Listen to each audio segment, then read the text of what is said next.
Paul, you all set? Yep. Okay. All right, call to order joint meeting between North Smithfield Town Council and the Municipal Building Review Task Force, September 11th, 2023. Madam Clerk, can you start us with the prayer and the pledge, please?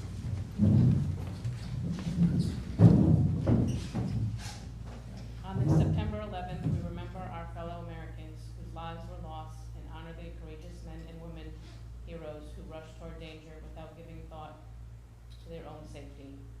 Thank you for bringing us together today in a spirit of generosity. May we honor one another by keeping an open mind. May we voice our truth and listen with an open heart. May we discern your will to unite in fruitful outcome. Pledge allegiance to the flag of the United States of America and to the republic for which it stands, one nation, under God, indivisible, with liberty and justice for all.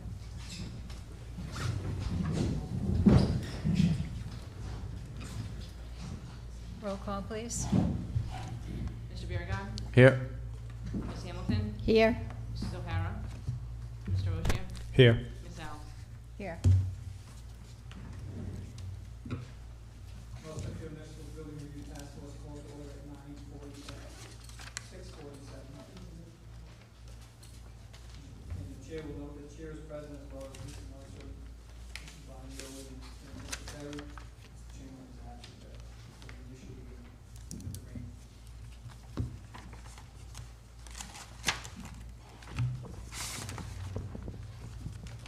Okay, so on the new business, discussion vote or other action on approval of Halliwell asbestos abatement change order. Mr. Pendergast?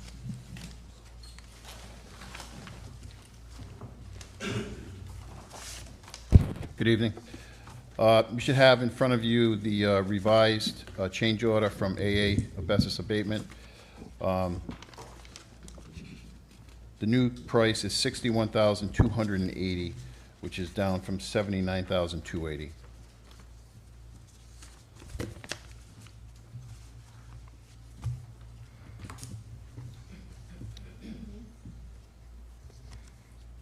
And this is coming down from the last meeting when we had asked you to go back and have this revisited, correct? Right. It's the same square footage, but he agreed to come down a little bit. Anyone have any questions? This would be a final, as far as you know, That's a final for what they've done so far. for this particular one. There's no, that's the best they can do. That's the best they can do. Okay, all right? That price is based on, the other price was based on the square footage that Right. they had to abate. So this is in the good, the square footage is square footage. Yeah. So he's come down even though the square footage was at $79,000. Right, okay, thank you. That's Any not other- to say that that's the last change order for the project. Okay. Well, No, that's true. We don't know. We all know the demolition, we don't know what's under the buildings. Mhm. The water pipes and everything could be insulated with the asbestos, so Right. we'll see what happens as You we had progress. mentioned that already before, right? Yep.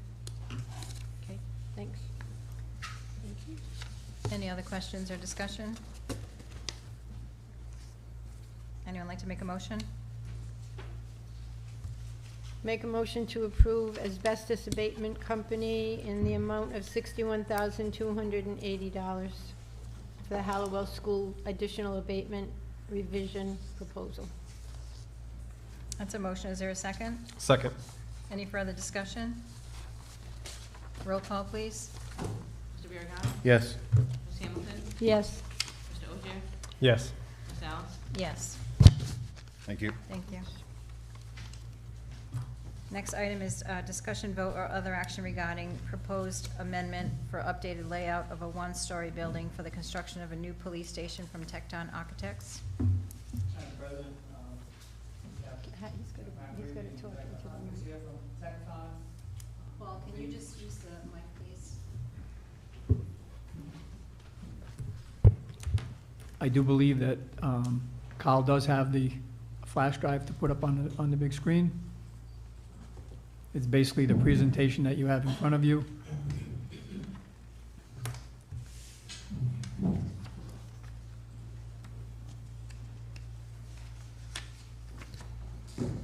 So before we start the presentation, can you just give us an overview as to why we couldn't have this prior to tonight? We saw a draft on Thursday evening, and we made substantial changes to it. Well, we requested substantial changes be made, and we wanted them to look at some other things.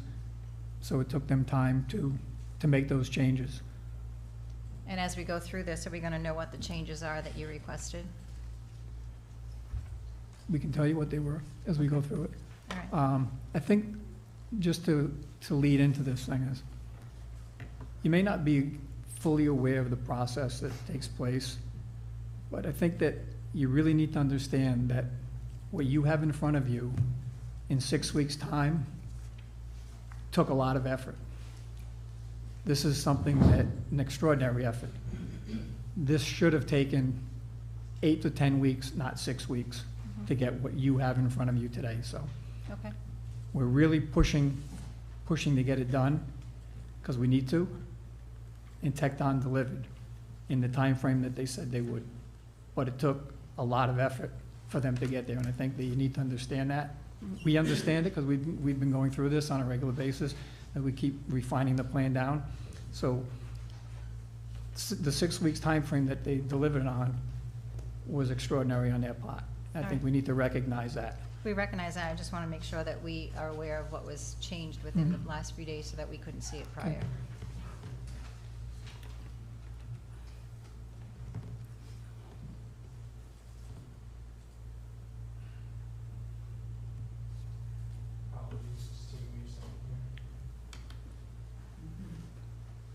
And begin.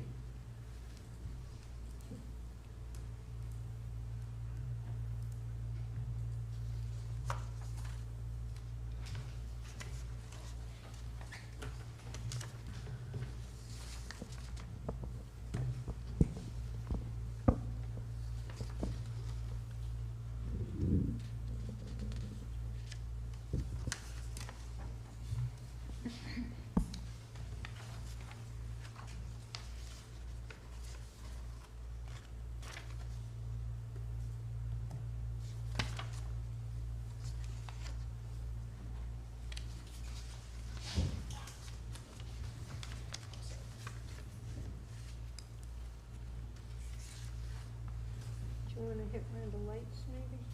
Make it easier? Thank you.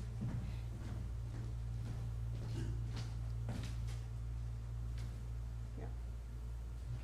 Thank you.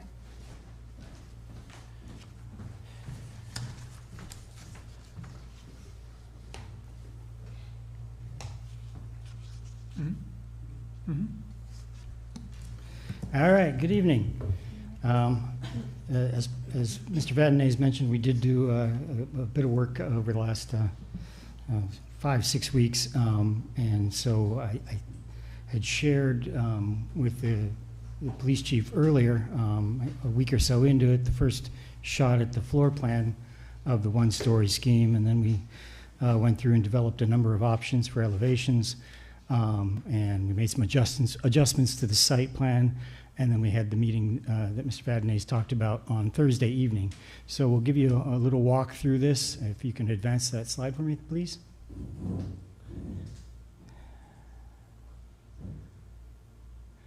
So again, the goal here is to get to a single-story scheme of 13,600 square feet. So we'll go one more, please. So some months ago, I had shown you a test fit for a single-story building meeting that 13,600 square foot program.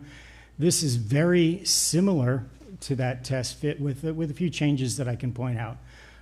First off, the shape of the building altered slightly as I went through the design process, which gave me the opportunity to twist it a little bit more. You can see there's a fence line shown to the left of the new police headquarter box. That is actually the fence line that separates that park area. In the previous scheme, we were more perpendicular with Smithfield Road. I twisted the building a little bit to open up some more space around the building and tucked it in a little bit more. Another big change is the outbuilding. In the previous test fit was all the way out on the upper right-hand corner of the site. We really felt in the meeting on Thursday that we wanted to keep that back of house, so we took a look at relocating it, and we got it and the impound lot all the way back in the upper left-hand corner of the site, which keeps those out of the foreground, out of the public view as much as possible. We were able to rework the driveway so that you have one secure gate instead of two, and you access the police parking space just above the police headquarters, and then we can have staff personal vehicle parking up in the lot that's all the way up at the top right-hand corner.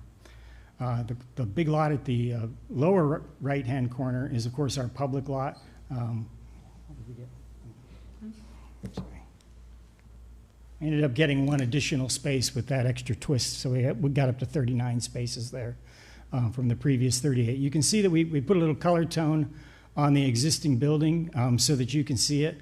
I will say that square down in the lower right of the new police building is where our main entry is. So our goal here is to make sure that once the new building is up, that we have a clearly identifiable and accessible entrance until the demolition work is completed. And then we have further greater access to the overall site. Once again, the one compromise that was made to do a single story with a slightly larger footprint than our two-story building was to get a drive-in back out sally port. You can see the entry drive down off of Merrimack Street. There you go, right in there.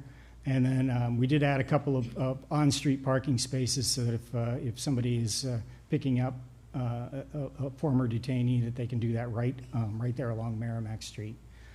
Other than that, that it's very close to that test fit. I think we got an extra staff parking space and an extra public parking space by making those little twists, and I think the police department in particular was pleased with relocating the outbuilding and the impound parking sort of back of house instead of up in front of house where it was on my original site test fit.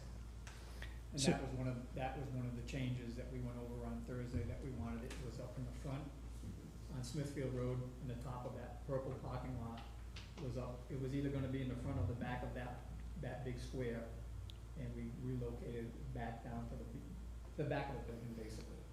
And as long as we're talking about the outbuilding, my estimator made a lot of assumptions. He's working off of conceptual drawings, and we took a look at the line items of the estimate in the meeting on Thursday, and we made some adjustments, reducing the cost of that building. It's primarily cold storage. So we made some adjustments in the exterior materials of the building, as well as some of the systems that are included in making sure that basically we have lighting and the operation of the overhead doors, but not a lot else in there. Just a question. Is it possible to go into presentation mode? There's just some extra slides that typically I'll hide, so I just want to make sure that they're, when I'm building the PowerPoint, if the lower right-hand corner near the plus and minus, the little icon to the left, yep, that one, right there. Awesome. Thank you. May I ask a quick question? Or Certainly. would you rather I hold them until? I'm fine with asking along the Okay, way. while we're talking about the outbuilding, is that what it's called? Yeah. You said it's basically going to be cold storage, meaning, Heated. It's not a tempered space. It's just a weather-protected storage space. okay, so was there a request for it to be something different prior to, or is that going to be sufficient for what the police are looking for? That's what the department has been asking for all along. My estimator is looking at conceptual drawings, Yeah. and he makes some assumptions, and then we go back through the estimate and go, that's not what we intended, and work back through that, and he revises the estimate based on our comments to that effect. Okay, so this will be equipment storage, or would it be vehicle storage, or? It's going to be trailers and traffic cones and barricades, and Okay. maybe occasionally a piece of bulk found property or evidentiary material. Chief, did I get that all right for you? Yes, There so we go. radar trailers, sign trailers, I'm anticipating getting more trailers that we were awarded. All these things, when they're stored in the wintertime, are out. They need to be out of the weather. Does not have to be heated, they just need to be out of the weather. So that outbuilding resembles what Cumberland PD has at the police department, because they really didn't take into consideration garages to hold ended up building that outbuilding after the fact, after they built their headquarters. Okay, So Chief Damaris and our retired said, this is a good idea. If you can get it in your building, better. But this is what we had to do, and it worked out fine for them. okay, So great. it cut costs on the original downsize of the building that we did. The outbuilding was there, and then when we had met on Thursday, a better explanation to Tecton's people of what we actually need there made a difference. Okay, so I'm just going to repeat because you weren't on a mic, so I don't know if anybody can pick it up. So basically, the police chief is saying that it's storage for signs and cones and things that they need, and trailers that they'll be getting through other grants, and normally that is out in the elements right now, and this would be something where it would be. Can you give him the, thank you. Yeah, so normally it would be out in the elements, and this is just going to be, when you say cold storage, doesn't have to be heated, it can be just to keep them wet, not wet. That is correct. Okay, yes. which like a night like today would be nice, right? Originally, that was part of the main building. It was built with the building, included in the footprint of the building early on. But because of that, the constructability in the main building had to be constructed a certain way. By us making an outbuilding, it took away that level of construction that we needed to follow through on. So this in essence could be a steel building that's not insulated, not heated, to store their radar trailers, their sign trailers, Right. and those type of things inside there. Thanks. Okay, can we move forward to the next slide? So this is the floor plan at 13,600 square feet. It's fairly compact. Your entry is in the upper right-hand corner. That square is the vestibule. That leads you right into the lobby area. From the lobby area, you have access directly to the dispatch right there. There's a window that services that. You also have some public restrooms just above, across the way. And the public interview room is that last, there you go, right in the corner there. And of course, access to the records office, again, with a service window. Over on the other side of that lobby, you do see a doorway that leads down to that training, other side, down to the training room. So you have public access for if you're using this for public meetings or outside agency training. There's also an access from the back side.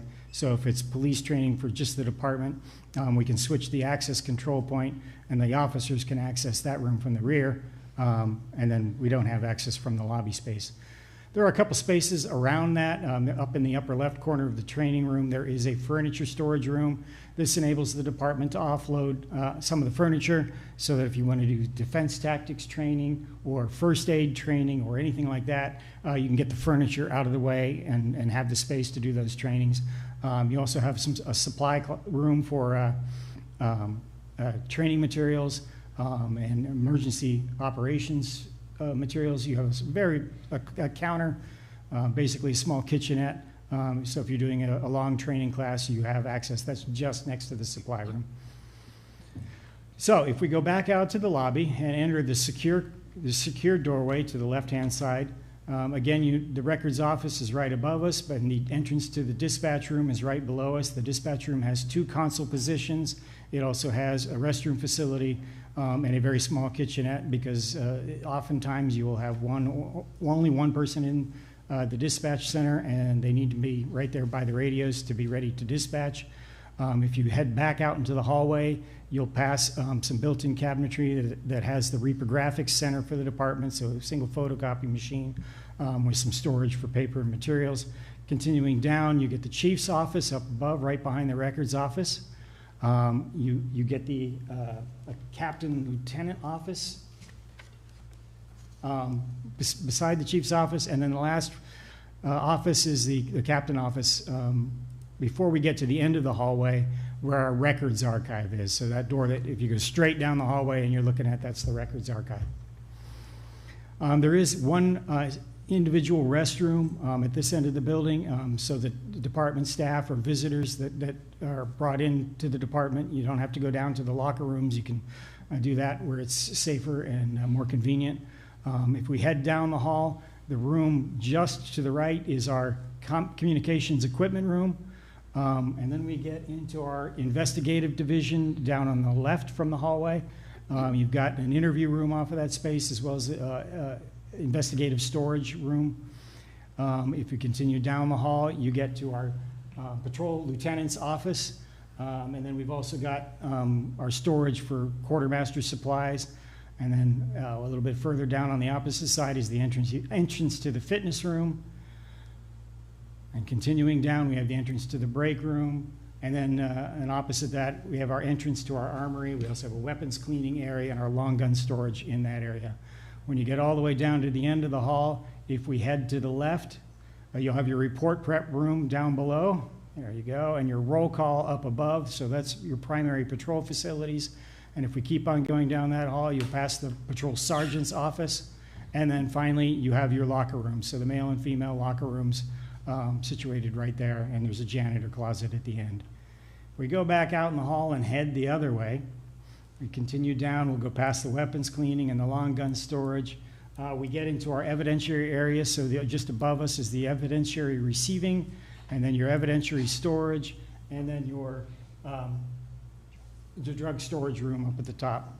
If we go back down, you have the entrance into our prisoner processing area. So the doorway leads in. Your processing counter is to the right. The cell block is predominantly down below you, where you have a variety of different cell configurations. You got a adult cell, you've got a single flex cell that can be a juvenile cell or a female cell, depending on what your occupancy is that. And then above that is our primary juvenile cell that is also sized for handicap. That does happen occasionally. You've got two more rooms down there. One is an interview room, and then the other is our bail room. And you'll be able to go in and do the bail bonding, and then directly out to the Sally Port area. So the cruisers come in, detainees come out of the Sally Port and enter directly into the prisoner processing area, so they're safe and secure and isolated from the whole rest of the building. One final block just above the Sally Port, that's where our mechanical and electric spaces are, out where they're convenient to service from the street. And again, we hit our 13,600 square foot goal, so we're on target with the program. There were some changes that came out of our commentary. This came out over a couple meetings. Originally, I had put the chief's office up in the upper left-hand corner where our archive is, and the chief wanted to be right next to that records office because the records clerk is also his administrative assistant, and it made sense for those to be convenient, so we swapped that area. We also had the armory up a little bit further in the plan. And again, with the chief's comments, we swapped fitness and the armory location. And then the last one was the break room and the roll call room. That was a sort of a debate I was having with myself when I was drawing it. And then after talking to the chief, we decided to swap those so that the roll call room is much closer to the egress where the cruisers would be. So moving on. And those are changes that we talked about on Thursday as well, moving the boxes inside the big box. That's some of the stuff they went over. Can we go to the next slide, please? So this is sort of a aerial view to give you a sense of the overall site there. You can see the building. You can see that tower element is that main entry, the square that I pointed out in the floor plan. You got the highlighting of the existing building, so you can see that, you know, as construction goes up, you're gonna start seeing the main entry first from the roadway, and you'll be able to understand where that's located. And then ultimately, when the building is removed, you'll have a lot more visibility to the overall site. The building is predominantly brick. We're looking at light gauge or cold rolled metal framing, which is less expensive than steel, and then the same thing with cold rolled metal trusses. So a fairly economical construction system. We did look at a number of options, considering different exterior materials, and even getting rid of the pitched roofs and going with a flat roof. And oddly enough, in the previous scheme, when we went from a pitched metal roof to a flat rubber roof, we saved a lot of money. But since I had already started with asphalt shingles on this design, going from the pitched asphalt shingle roof to the rubber roof was actually an increase, a modest increase in price. So we retained the pitched roof here. We also debated a lot about the materials, and at the end of the day, brick is sort of, in my humble opinion, I say this a lot, the first best material for a police station because it's got incredible durability, low maintenance cost, and it has intrinsic ballistic resistance much better than a lot of other materials. So after evaluating some other options and some other architecture's designs, the task force agreed that this was the direction we should proceed. You know, the other options were a little bit more contemporary. This one felt a little bit more rooted in the architectural style of the community. If you flip to the next slide, the existing building. There is you go, that removed, so goes you can away. see the complete site plan. And you can see the existing tower there, the existing radio building, which we had to work around. There's a couple of islands in my parking lot to the right-hand side. I decided that for now we should try to protect some of those trees. We'll get our landscape architect out in some later phase and evaluate them and make sure that that's the right choice. But for now, we had the room to get the parking spaces in and maintain some trees, so I went ahead and did that. I think we have some closer in views. Oh, by the way, you do get that flat roof area up in the middle there. That's going to be a great place for our air handling equipment to keep it out of sight so that you don't see it from the roadway or as you approach the building. So can we go forward? There you go. There's this is looking in from Merrimack Street. As you drive in, you can see the main entry is clearly identifiable. You have some signage there. If you look far to the left, you can see where the sally ports are back at the end of the building. And one more. This is back over coming in from the proposed entry onto the site. And you can see the records offices and the chief's office, all those offices to the right of the main entry. You can see that corner space with a little more glass is that public interview room. That's something we like to do to make it a little more comfortable for the folks that are talking to the department with concerns. But you know, our main goal is to make sure everybody knows right where to go when they get here from an architectural standpoint. So we'll move on to there. From there into our opinion of total project costs. And again, the construction costs are established by our third-party estimator. So that's a separate company. We were very careful about making sure that we work that way. In my business, it can get a little bit too tempting to try to make the numbers say what you want them to. So we like to rely on an estimator, professional cost estimator, to make sure that it's an unbiased viewpoint of where the costs are at. So one more slide. So this is the overall breakdown. On the right-hand side, I'm just seeing it's a little bit difficult to read. Can you make it bigger? Okay, so we have a summation that comes after that'll break down some of those. But the upper portion of that sheet is our construction cost. That's the information that comes from our estimator. And then there's two sections lower. One is our project development and soft cost. That's often called soft costs in the industry. And I think we have a slide where we talk a little bit more about what's included in that. But the big news is that if it's what the contractor is bidding on, it's in the upper section. If it's the costs that are required to get the project to the contractor and all the way through the development, that's in the soft costs. And then that last section is the contingencies. It's always important to make sure that you have contingencies available. There are always unforeseen conditions or issues that come up during construction, and making sure that you have the money to address those are there. So, I mean, we are looking at just under $18 million for the total cost of this project, and we'll show you that on the upcoming slide. All right, so cost estimate. This is, again, the same information that's on that previous slide, just more digestible and legible format. The new single-story police headquarters building at 13,600 square feet came in at $14.5 million. Our new outbuilding is sitting about $280,000. That was down from 400 and something from Thursday night. Our project development costs, that total is $2,310,000, and then we're carrying $855,000 in construction and the development contingency That's actually in 2 line items on the previous sheet, because some of the project development costs are, at this point, they're estimates, they're not actual numbers that we can take off because they come from outside sources. So we put a little contingency on that. So your total project cost is $17,980,000. I have I have two questions, if that's okay, Certainly. Madam President. So I heard you say that the outbuilding came down from 400,000. So was this project over 18 million at one point? The single As of story? Thursday night, it was slightly over 18 million, yes, sir. Okay. But once we got the scope in line with the estimate, then we dropped down below that. And where does this cost relate to the 2-story? Because I can tell you right now, if this was going to be the result, this seems like a waste of time. This is substantially lower than the 2-story, especially if you escalated the 2-story to today's dollars. Okay.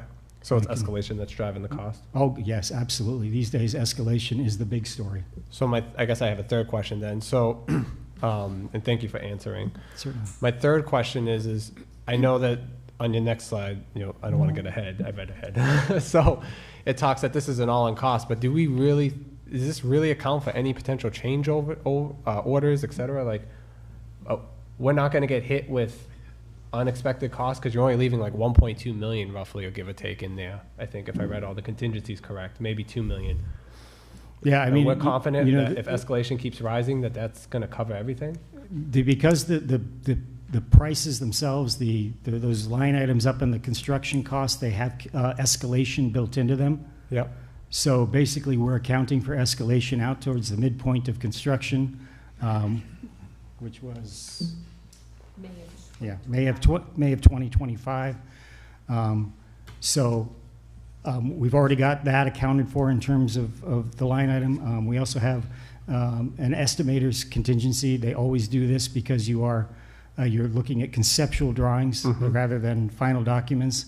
So that contingency starts out a little bit higher as you go through the process and have more and more information in the construction documents. That number goes down. Sometimes it goes away and you get ahead of the game a little bit, and sometimes it just gets rolled in to the greater detail of the documents. I cannot swear to you that you will not have zero cost overruns, but I can tell you that outside of some crazy unforeseen condition, we've never broke one of these budgets. We've always come within these budgets. So the allowances for those change orders that you mentioned, we've never exceeded that. We're carrying 5% on that line item, and typically new construction, we fall closer to 2%. Okay. Yes, sir. Question. It's probably in there somewhere, but I'm not seeing the cost of knocking down the old building. It's in there. It's in there. That's included in the construction costs. Okay. All right. Yeah, there's a line item for 150,000. Right before it. Yeah, so the cost that you're associating with the demolition is the 267? That's correct. There's also a line item for $150,000 for possible abatement costs. We know that we are removing a little bit in our immediate improvements, but we also know that there's some additional, and there's the potential of hidden stuff. So we've got a little bit of a buffer in there to protect us against that. Occasionally, when you break up a slab, you'll find that there's a moisture barrier down there that needs to be abated. So we want to make sure we have a little bit of breathing room in there as well. Is there anything in here that I'm missing for landscape architecture? Do you have landscape Yeah, included in this? we have plantings that are included in the total estimate. That they're broken out, but we have what was our site cost? 1 point. Yeah, so we have 1.8 million for the site development cost for the overall project. Within that 1.8 is a lot of site demolition, including, we've got the building demolition at that $267,000 mark, and then you've got pavings and sidewalks and fences and other stuff that needs to be removed. Plus, we also have all of the underground stormwater retention systems, and of course the utilities are all in that number as well as the landscaping. Okay, so the site work you have here, 1.8 is what you just said, right? So, but that does not include the demolition. The demolition's on another line item as well as, okay. That is correct, yes. Okay, so then site work, so that's what you're referring to, the preparation of the site and anything that has to be done to make it pad ready? That's correct. Okay. That's correct. Well, in that number is, It's actually project ready, it's grading the site, building the new building, taking the old building down, putting in the new parking lots, new walkways, that's all site work. All Okay, so underground utilities, that's all part of site work for $1.8 million. Well, no, because the 1.8 million here says site work, and then further down to Mr. Beauregard's question was the demolition and the hazardous material, which is additional to the 1.8. that is correct. That is correct. It isn't all-inclusive. But the statement that it does include the construction of new sidewalks, new driveways, new parking lots, the striping, the signage, the fencing, all of that is in your site cost as well.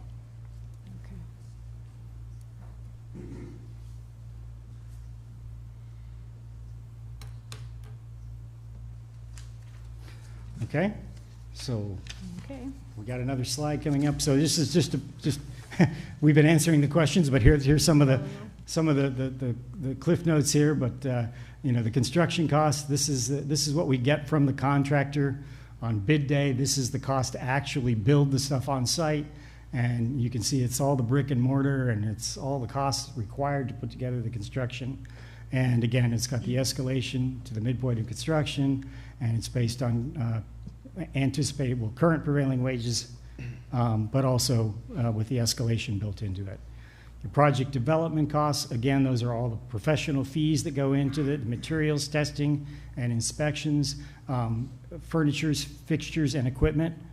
So you have, that again is a budget item that will allow you to address some of the furniture needs associated with the building. There's communications equipment costs, because in the new building, you would likely upgrade your consoles, but then you've got to relocate or purchase additional radio equipment and get it installed, which is the bigger piece of that. So that relocates all of that equipment into the new facility. It includes the bidding costs, which are fairly minor in Rhode Island.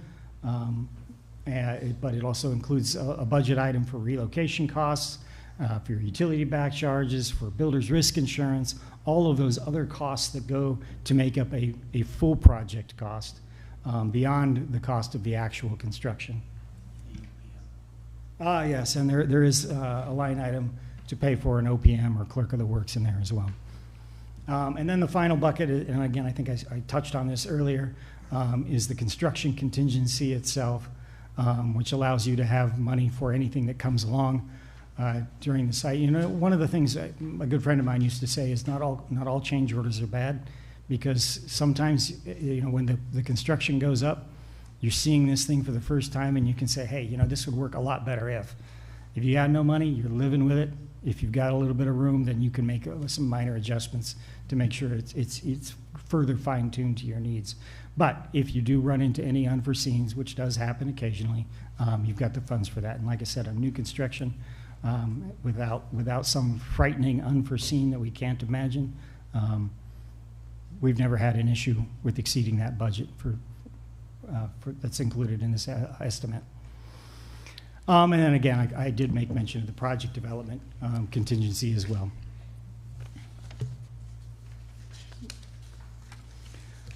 One more slide, please.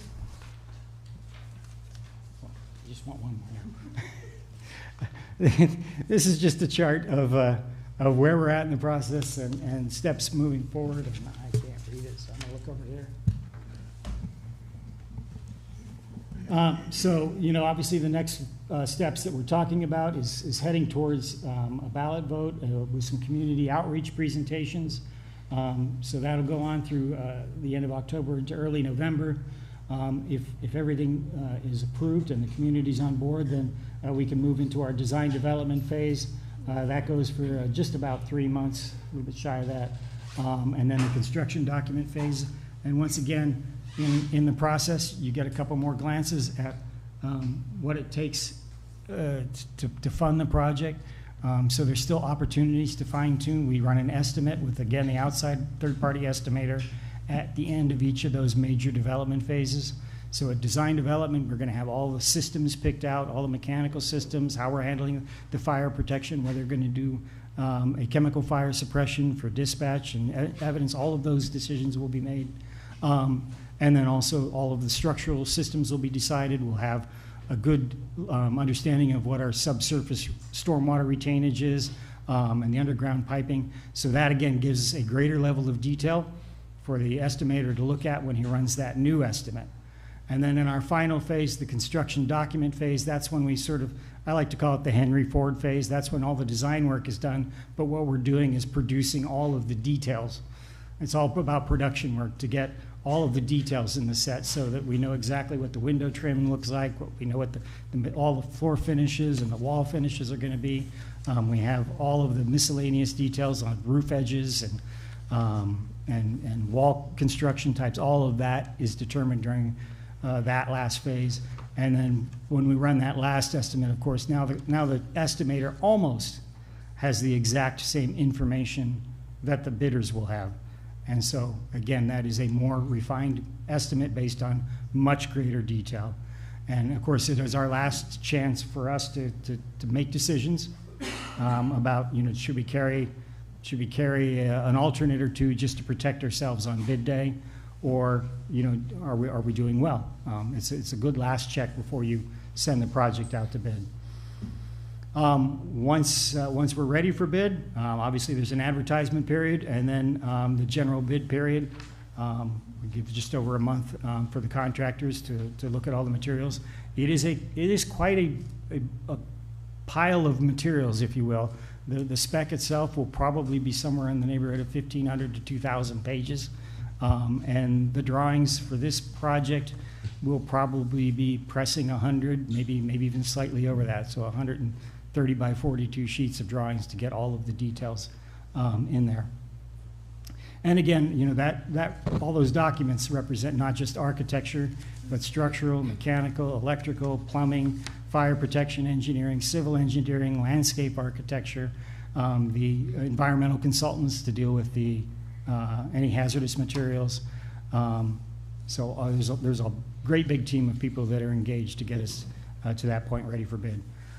And then the construction period, we are planning on, what's the duration? 16 months. 16 months for the duration of our construction period.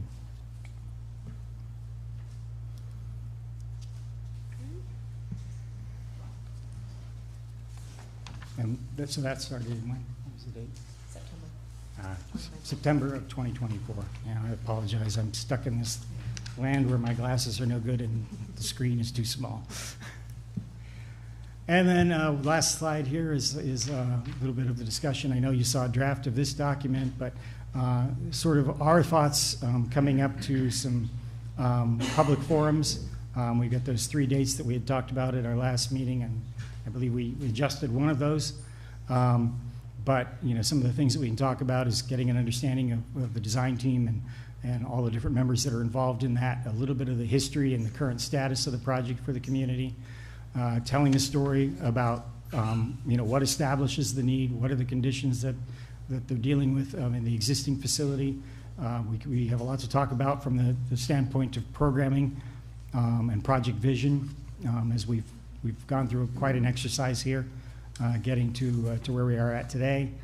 We can talk a little bit about the site exploration and the things that we did, considering how to place buildings on the site, some of the design options we've been through, where we're at with the current design.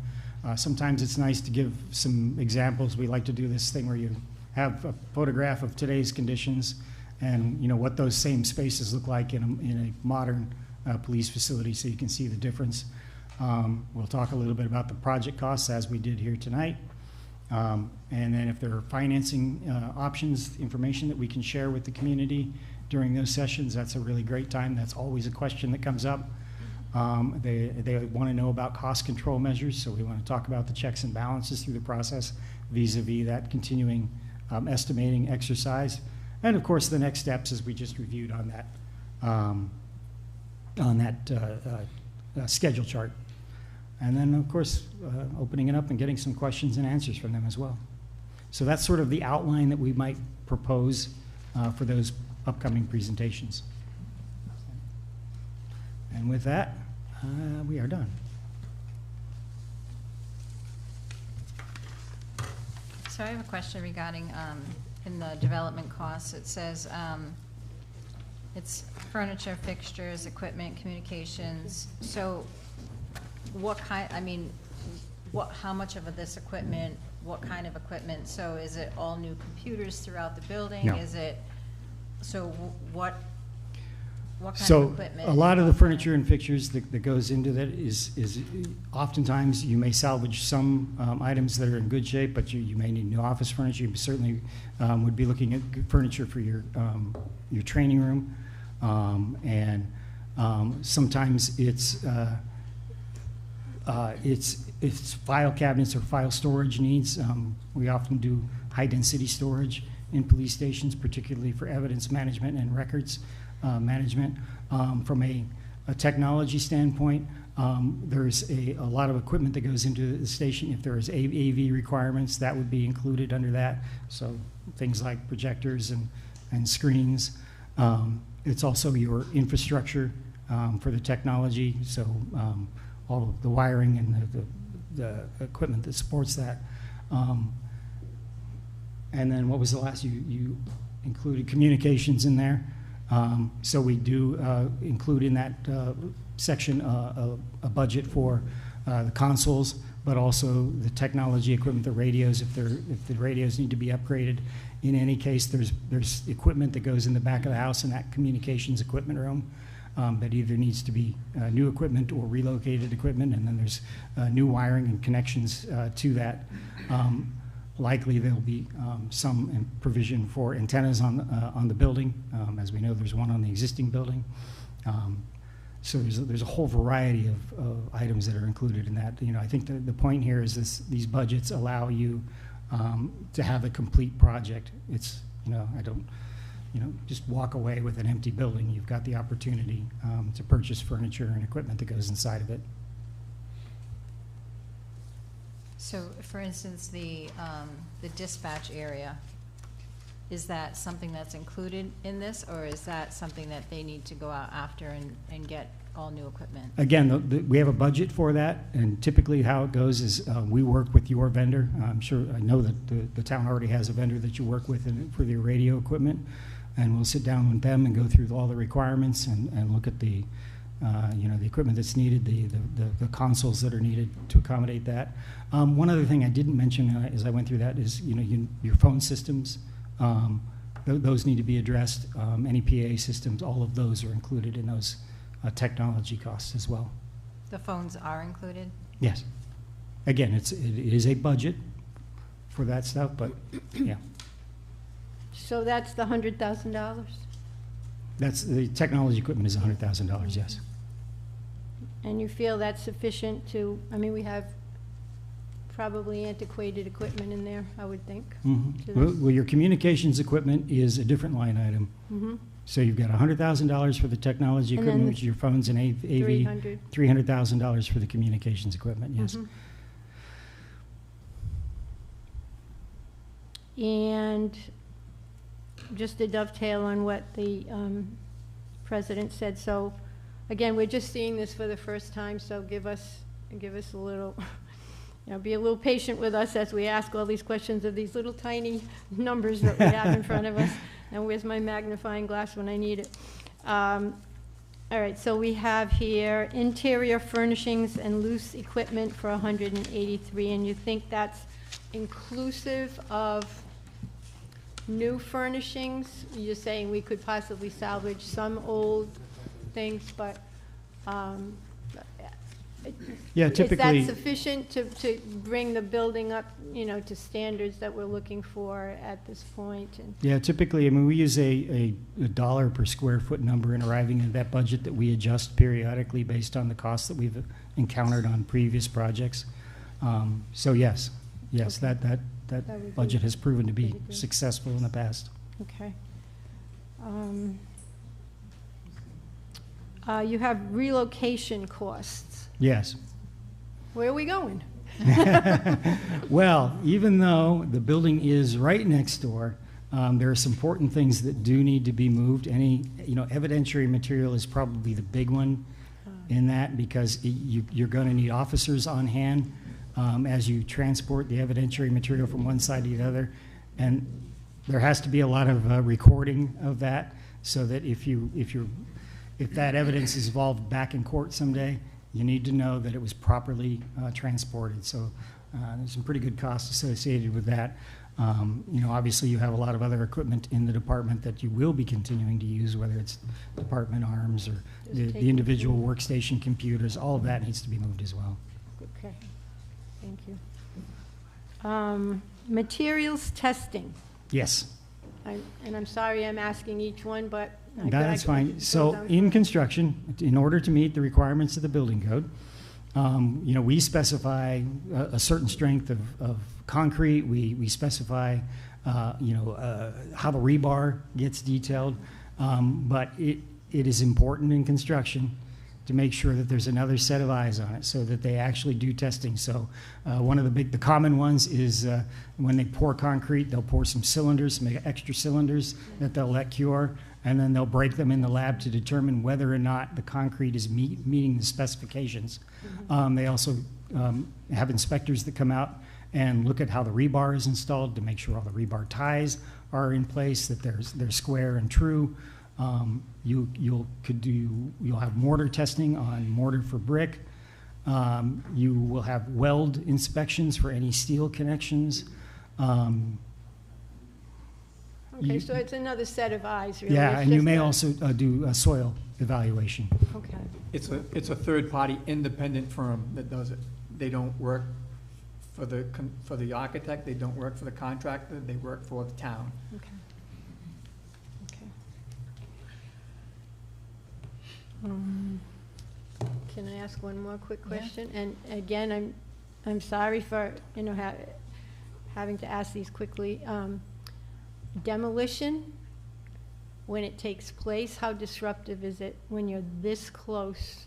You're on a tiny little space, and you got, I don't know how many feet between the existing and the new. How will that work? So I think the closest is 25 feet. It was in the previous scheme. I think I increased, by that little twist of the building, Yeah. I increased it up to 30 in some areas. So yeah, there's going to be a burden on the contractor to make sure that they do protection of the new work. And, it's going to be important that when they do the demolition, we're not going in and, blowing this thing up. They've got to demolish it carefully. And make sure that they control where the debris falls, so that it falls inward, if at all possible, so we can avoid any risk to the new construction.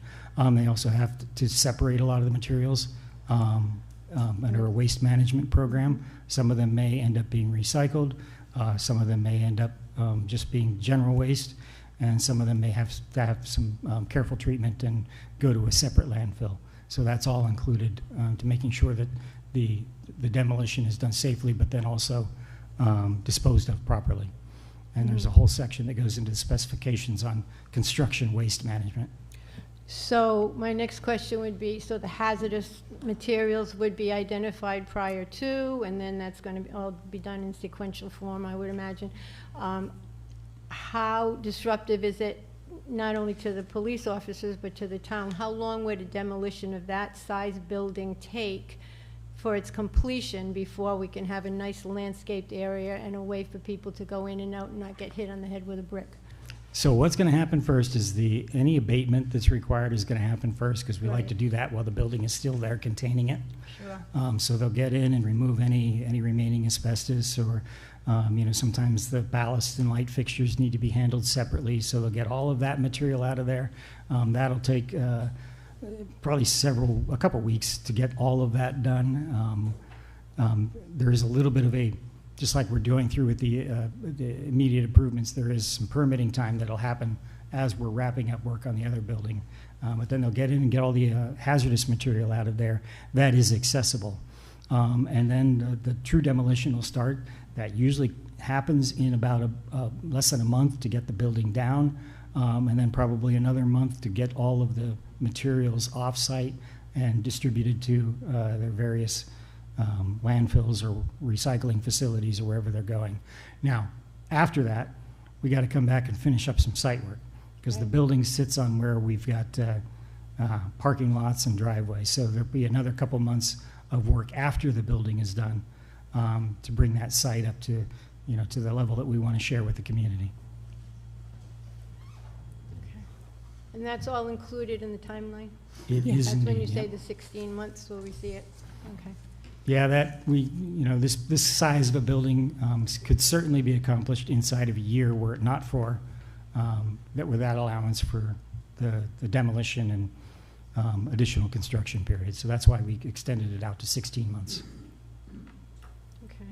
I'm just a logistics person, and I'm thinking of when the building is finished and things are starting to go over to the next buildings. There will there ever be a time where we won't be able to use that building because there are some things being done in the existing building? There will not be a time when you are without a building to Right. utilize. Is there? So the intent okay. would be to make sure that the existing building, the new building is substantially complete, ready for occupancy before we start making the move. So that could be ready for occupancy before any of those other things are done, before the demolition, before you come back and do the site work, so they'd have like a different entrance to go in? I'm just trying to think how this would work and where people would park and how we can utilize it as a community, in that time frame. Yeah, we've talked previously that, excuse me? Would you mind just bringing up the site plan, just so we can all reference that as well? Thank you.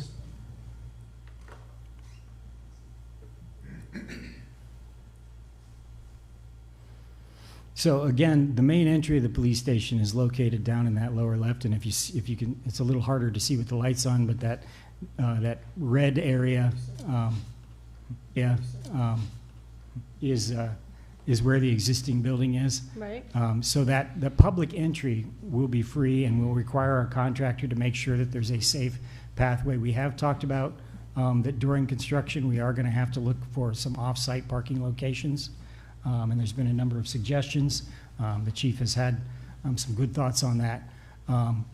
So we will probably establish some very minimal public parking at the initial time on site. And then, of course, there are other entrances to the facility, particularly back around where the outbuilding is. There's an entryway, and we did maintain a stretch of space along the fence to the park so that you can have access back into that area. And I'm sure that we'll work very carefully with our contractor to stage the site. It's going to be a requirement in there that we're going to have to work together to make sure that we're not only accommodating the police department's needs to the greatest extent possible, but also addressing the contractor's needs in terms of laydown space and trailer space and space to operate equipment. Yeah, that was my next question too. I mean, where are you going to put materials? Where you're going to put gravel? Where you're going to put the steel? Where you're going to put? I mean, if primarily the entire site is going to be utilized either by existing or during the construction phase, right? So will you have enough, or will we have to use off-site for any of the materials or the construction contract? I don't anticipate any need for off-site for materials. These days, there's a lot of this on-time delivery kind of rationale where you get the materials on site when it's ready for installation. And I can tell you, we just recently completed a project up in Lexington, Massachusetts, where the site was dramatically smaller than the one that we have here. And by utilizing a careful schedule of when materials were delivered, they were able to build that whole building with far less room around it than exists on this site. So it is. You mentioned the logistics. There's a lot of logistics that go into that.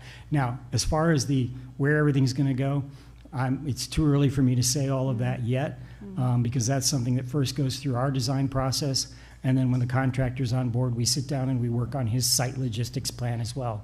So he's required to submit his plan to us based on our documents, and then we review it together and we make, suggested recommendations.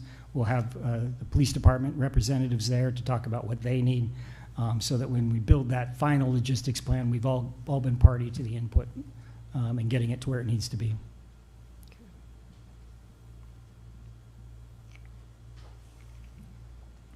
And that logistics plan is for every phase of construction. So even those additional phases that you talked about when both buildings are still up, they will also have to show different laydown areas, access, et cetera. So those plans are consistently submitted, reviewed, and then utilized throughout the process.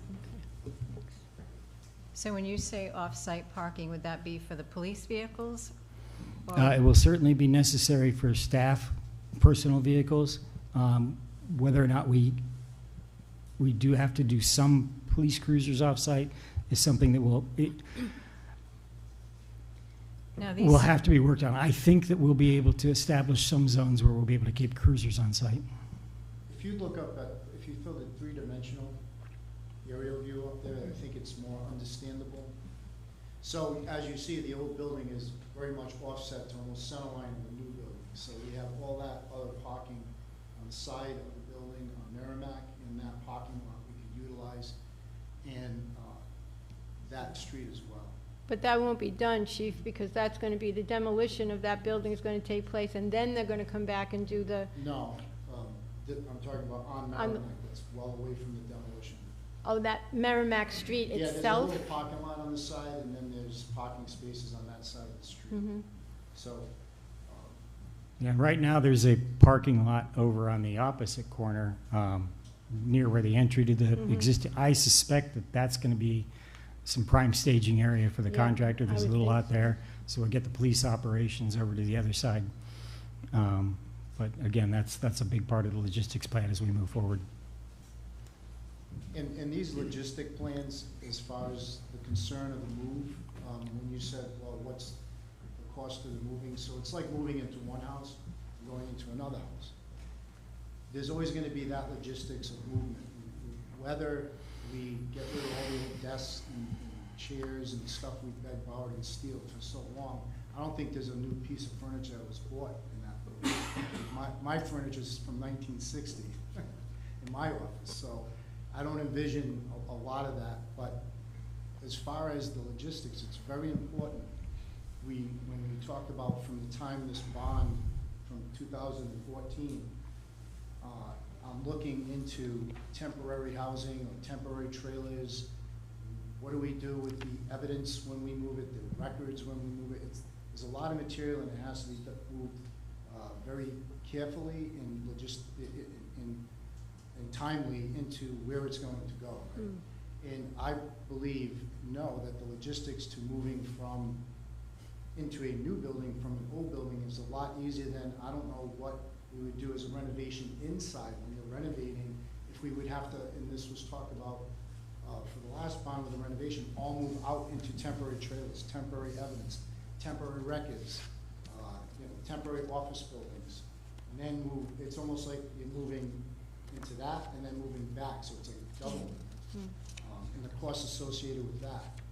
When I was a captain, I was in charge of trying to figure out, like, where would we go? Could we have a building in town that we could temporarily retrofit to be a temporary police station? So those logistics will be, very much spoken about, and not to get ahead of ourselves, but, from the phone switching over the computers, everything, so when you walk into the new building, you turn key, or ready to go. So I don't know how much, we would, there's always that period of time when the move happens, that There's disruption. So that's gonna Yeah, be yeah. ready to go, in Mhm. my opinion, so,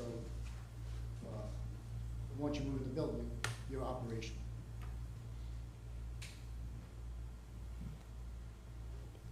So none of this parking for the police vehicles is secured? It's just, Yes, it is secured. It's just not in the model. I didn't actually It model shows the on the chain site link plan. fence. Yeah, if you go to the site plan, sorry, we're having you flip back and forth.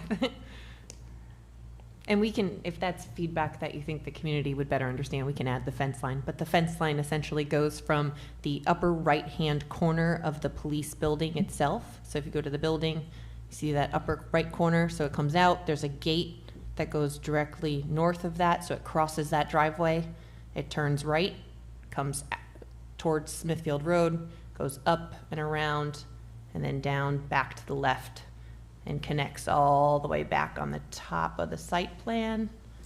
And it goes all the way back to the left-hand corner, and it continues surrounding the impound lot, and then comes back down to connect. So all of the police parking is secured. What kind of fence? I'm anticipating a coated chain link fence at this point, but that's a decision that we can make as we go through the design process.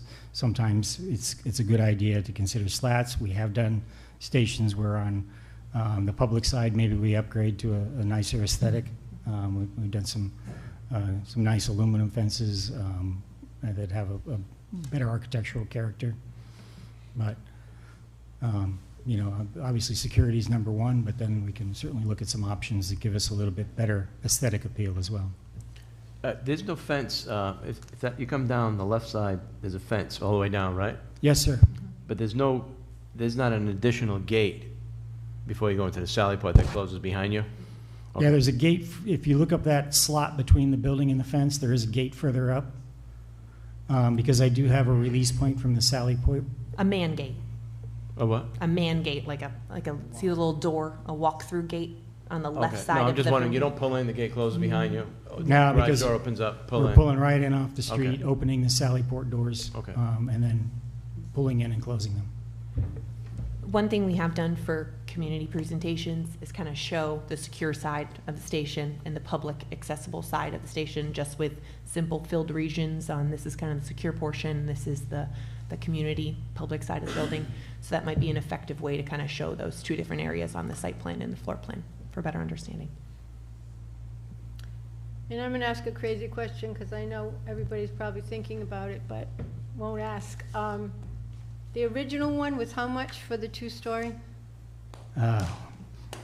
Rebecca's got that history here somewhere. I can't remember for the life of me. I mean, there was one that was 21 million. When we had met with our last two-story scheme, that's when we did that exercise of coming up with a reduced program Right. that I did unilaterally when the chief was away. And then we did a very crude projection at that point and anticipated we'd be looking at something in the neighborhood of 17.7 million. And then, of course, when I had the opportunity to meet with the chief, we did add a little bit of square footage back to that. So that makes sense that we're, you know, a little bit higher than 17.7 from that meeting guesstimate. I think that was maybe May timeframe that we did that actually here. So do we have that number? I'm pulling Is that what we're looking at? It would just be interesting to see the square footage and the prices and see where we've come. Yeah, So this is unfortunately- actually less square footage than the existing building, correct? Because I think the existing is 15.6 or something like that, and this is Yeah, 13, you're 14.9? stretching my memory on this. Oh, I'm sorry. Too many numbers With in my the head. outbuilding included, it's about equal. Okay.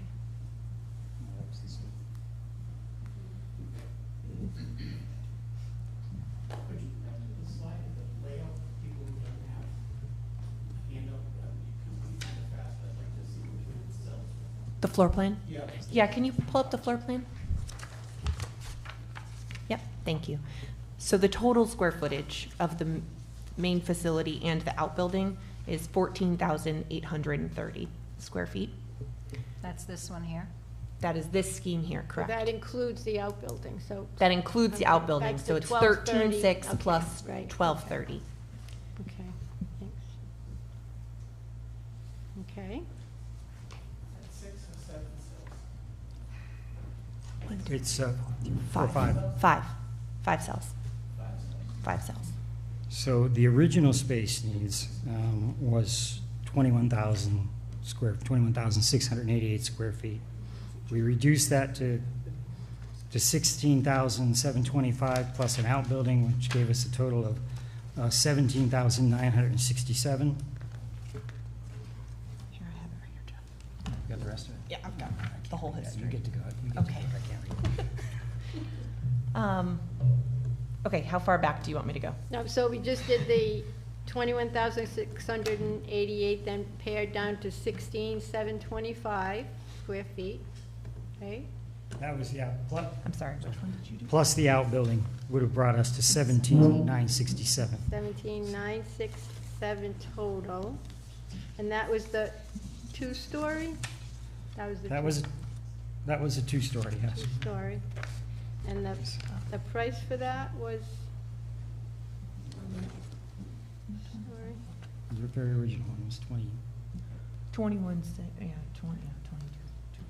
Yeah, okay. So you want to go all the way back to the beginning in 2021? What was the cost of that one? Okay, so in 2021, the original design was 22,200 square feet. I'm going to round a little bit, but just around that.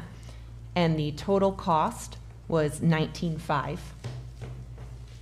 That was only escalated to 2022. This project is being escalated to 2025. So these numbers are not apples to apples because they haven't been escalated along the same timelines. So is it a fair assumption to say that cost is a lot more now? Than A it lot was? more. Okay. But at that was I'm giving you the data that we presented to the task force. So yeah, so 2021, 22,200 square feet, and it was 19.5. In May of 2022, that was slightly reduced. That's when we had first originally introduced the outbuilding. So that building square footage was just above 18,000 square feet with an outbuilding of around 1,100, 1,200, so that's remained about the same. That was escalated to 2024 and was, let's see, right around, so that sat right around 19.3, plus or minus. After that point, we had talked heavily with the task force about the option of a construction manager. We sent that estimate and that package to an actual construction manager to look at it from their perspective. And I think in a previous meeting, we talked about how a third-party estimator and a construction manager look at a building slightly differently. So the construction manager is a little bit sharper of a pencil versus a third-party estimator is trying to hit middle of the pack because it's a competitive bid. So slightly different perspective, but that was that same square footage. So that same 18,000 for the main building, 11 to 1,200 for the outbuilding.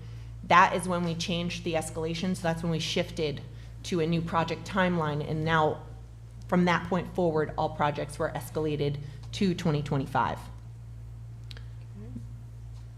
Those varied depending on whether it was the competitive bid or the construction manager, anywhere from just a little bit over 20 million, 21.3, and I think we even looked at around 19.7. So those were all kind of slight variations on that, and I think we gave ranges for those kind of two options at that meeting to you guys. And then later in March, which is when what Jeff was referring to, is when we kind of did that unilateral reduced square footage, which was that 13,200 something square feet with a slightly smaller outbuilding at 900 square feet. So we're just slightly over where we were at that point. And the high end of those ranges were 17.7, based on, and at that point we were still trying to have that construction manager and general contractor comparison. But those were all kind of taken from that original estimate that the third-party estimator did back in February of this year. So each of those iterations weren't sent separately to them. We were working from their square footage numbers, changing the escalation based on the scenarios we were discussing with you. And then this most recent package was sent to the estimator completely, and we got his opinion of those total project costs. And that was where we were sitting at, where we're sitting at now. Thank you. Yep. Good explanation.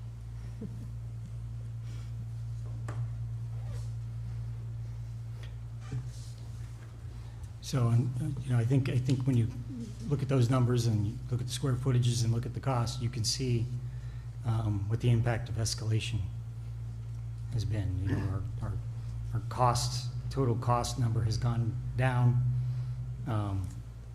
but perhaps not to the same percentage of the square footage reductions. And that is because we went through a very escalationary market in the construction market since 2019. You know, these days we're seeing a lesser rate of escalation than we had for a while. We're still looking in the 6% per annum range. There are some other cost burdens that show up from time to time. Like, for instance, right now, the big issue out there is switchgear. It can take a long time to get the electrical switchgear for the building. So we've been making adjustments in our engineering process and in our initial communications with contractors to make sure that we don't face delays, even though there's going to be a long delay for getting the switchgear. So the market's still not back to where it used to be in terms of supply chain, but we do see a lot more stabilization in costs than we had for 3 or 4 years.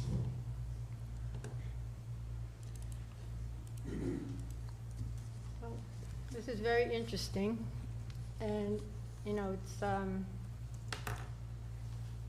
it's a lot to absorb instantly like this, you know, but you've done a good job of explaining, and this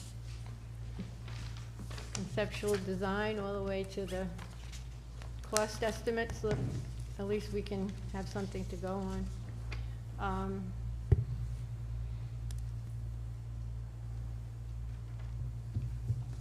Anybody else have?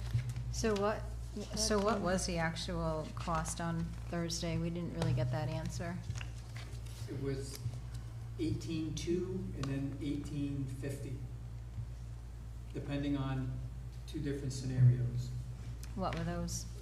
One was a brick building, and one was, what do they call it, Cementitious fiber siding, yeah. And so we looked at that, and then the discussion switched over to the outbuilding, and the outbuilding was being built greater than what we needed. And so we reduced the outbuilding to take the heat and insulation and all that out of it, just make it like basically an outdoor garage. And those savings, we went back and put the brick back in the building because we really believe the building should be brick. No other, whether you use hardy panels or dry-vit or any of those, we're not in favor of, we're looking at a brick building. We're not looking at any of those other systems. The savings to the lifespan of the building that we're looking at don't match up. We don't believe that. The brick building is gonna far outlast those other products that we would use to try to save a little bit of money. In the long run, we're better off going with brick for the long run. And we've gone through that process just recently, doing a little bit of value engineering to try to figure out how we can get this number to work. And as Jeff was saying, as we go through this process, is you keep going forward on this thing, design development, construction documents, you continue to refine that with value engineering to make sure that you don't exceed that budget. And it's an ongoing process. We did it on the middle school where you make changes, and yet you get things that the developer or the contractor is gonna come in and say, if you do this way, you might get a better, you know, you're gonna get, this is gonna be better or whatever. It might be a cost to that, but in the long run, you're gonna get a better building for it. And so you deal with that as you go through the process of design and construction documents. This is conceptual, it's an idea. What you see on this floor plan might change a little bit, tweaks here and there, but that's basically what you're gonna see for a building. That footprint of the building is pretty much what you're gonna see. That's what everyone's gonna be looking at. Some guy might come in and say, you know, if you do this, you do that, you can save money. It just gets down to once you get the construction part of it, where say that the electrical engineer designs it that he wants all conduit. Well, the electrical contractor could come in and say, if you use MC, you could save $75,000, just as an example. And the difference is, one, you're running piping and you're running lines through that pipe, the other one, the wires were already in the MC cable. This building was done with MC cable. It's a cheaper process. It depends on how you design it and what you want in the building. And so you go through the process, and those are the things that you work on as you go through the design of it. So I guess my next question would be, the council hasn't adopted any particular program, right? We haven't decided officially what we're looking at in terms of which of these that we want. The recommendation is from the committee to have a one-story. This is where we're at now. Okay. This is what was. This is your recommendation to us, yeah. Which is great. At your request, in your direction, to come in with a one-story building that Right. met an $18 million budget, this is where we're at. Well, now. wait a minute, Paul. We said we weren't looking to spend a full $18 million. You said 18 is the number to get it done. I worry about this cost. I really do. And I'm gonna tell you why. Because we just heard that the two-story building with escalation in today's numbers would be, I'm assuming, dramatically different, right? I'm assuming a percentage swing of escalation. You're talking not tens of dollars, you're talking like almost millions Yes. of dollars, right? Yes, sir. So I'm assuming that's why the two-story building is really off the table. And if we get a percentage or a half a percentage, and I know you could go down and it could be affordable even more, but I worry about the upside if it goes up. We're over budget. What about furniture? Well, any cost goes up, right? I mean, we're at the point, and I know that the 18, look, I'm all for building new. I don't want to go down the renovating path. We need a new building, but I worry that the $18 million, as we said, let's bond for 18, let's spend 18. That's how I feel like it's going to be perceived in the town. Well, And and- that is what I have heard, and I am worried about that because we don't know what costs are going to be. And it is a very legitimate concern. I mean, then what happens? What happens if we go out to bid, and I know you guys will probably do a great job of trying to control costs, but what happens if the bids come back more? Then what? Then you value engineer. Yeah, but that's how we end up in the same situation we were 10 years ago. Yeah, I understand. mean, I understand that. We But didn't really leave enough wiggle room here to you have say, okay, we have $3 million or $2 you million. have of $1.4 contingency. million in escalation built into this. Right, but what would the Six and a two-story be quarter, right now, huh? roughly? What would the two-story building be roughly? Oh, be right now? I don't remember when. I'd have to go back through the math. Yeah, and do the I'm not days. looking to put you on this. It's more of a hypothetical, but Yeah, I mean, you know, I will say this. I can say this one right here, that the Shrewsbury, Massachusetts Police Station, we budgeted before the pandemic. Nobody knew the word pandemic when we went to the town and got the vote. When the pandemic struck, we spent a lot of time looking at our numbers carefully.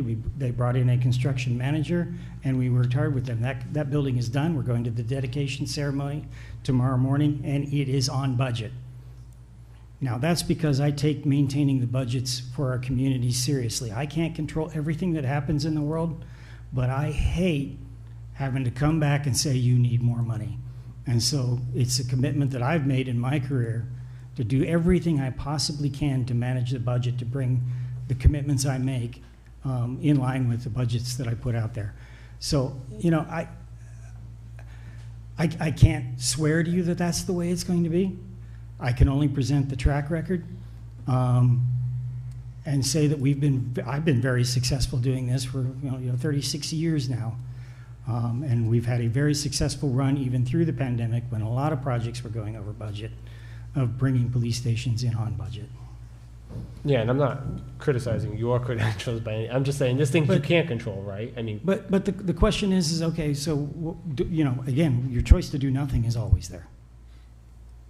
I don't think anyone's proposing to do nothing, but you can see where the concern comes in, right? I mean, Well, I'm trying to convince you that you have some reliable professionals that are giving you the very best advice we can based on the market conditions, and our estimators are very in tune with market conditions.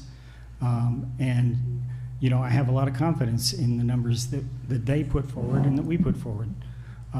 There's no guarantees in life, but this is a pretty solid projection of what your anticipated costs are.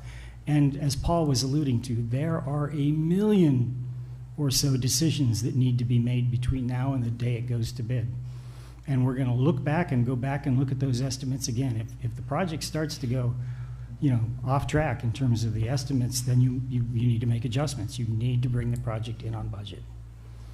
And that's part of the process, and that's why there's, you know, you go through that exercise of making a million decisions along the way. Can I ask a question? Go ahead. The bond question states renovation. I'm looking at the solicitor as I speak, but you don't have to. If you can answer, that would be fabulous. If the determination is to go with the one-story, and we have a bond question that says new construction, and I don't know how, I should have it in front of me, new construction, renovation of a building to be used as a police station. I'm paraphrasing. How will we know, is this it? How will we know when people are voting, how will they know what they're voting on? If some people are going with the intent of a renovation, which is something that was already put out to people. New construction also was an option, but because they are one question as opposed to two questions, which is what, you know, had been suggested before, is that going to be confusing to people? And then, you know, do you see that as a problem? I guess. If you're asking me the question, the only thing I can say to you is I got to refer you back to the meeting you had with bond counsel where you authorized her to write this question. If you have questions about modifying the question, you've got to September 18th to get bond counsel to modify the question.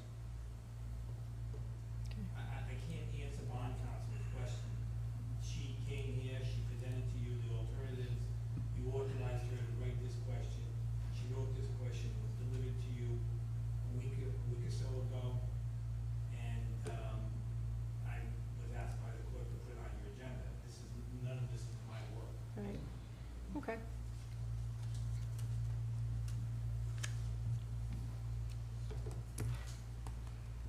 So I guess I just have to ask the question, like, I mean, 4 days ago, you looked at a draft that was 18.2 million, and now for the meeting tonight, it's down to 17.98, so we came down 220,000, and I'm still trying to wrap my head around how we came down to this number, because you said it had to do with the outbuilding, and then you saved money in the outbuilding to bring brick back in. So is brick more expensive? So I'm not seeing, like, how much was this outbuilding, I guess? Again, on Thursday night, the estimate was at $400,000, and we brought it down to about $200,000, $280,000 with the markups. But didn't you just say it was because of the outbuilding and then you added brick back because brick was more, or no? No. Yeah, so brick was included in that 18. So there was a few different moving pieces. And Friday morning, we reached out to our estimator with kind of a list of things that we wanted him to explore. So the largest component was the outbuilding. The outbuilding's price was actually in the mid 500s, but yes, it came down because we specifically asked about how it was being built and all of the systems within that building. So that was a large chunk of the savings that came out from that 18.2.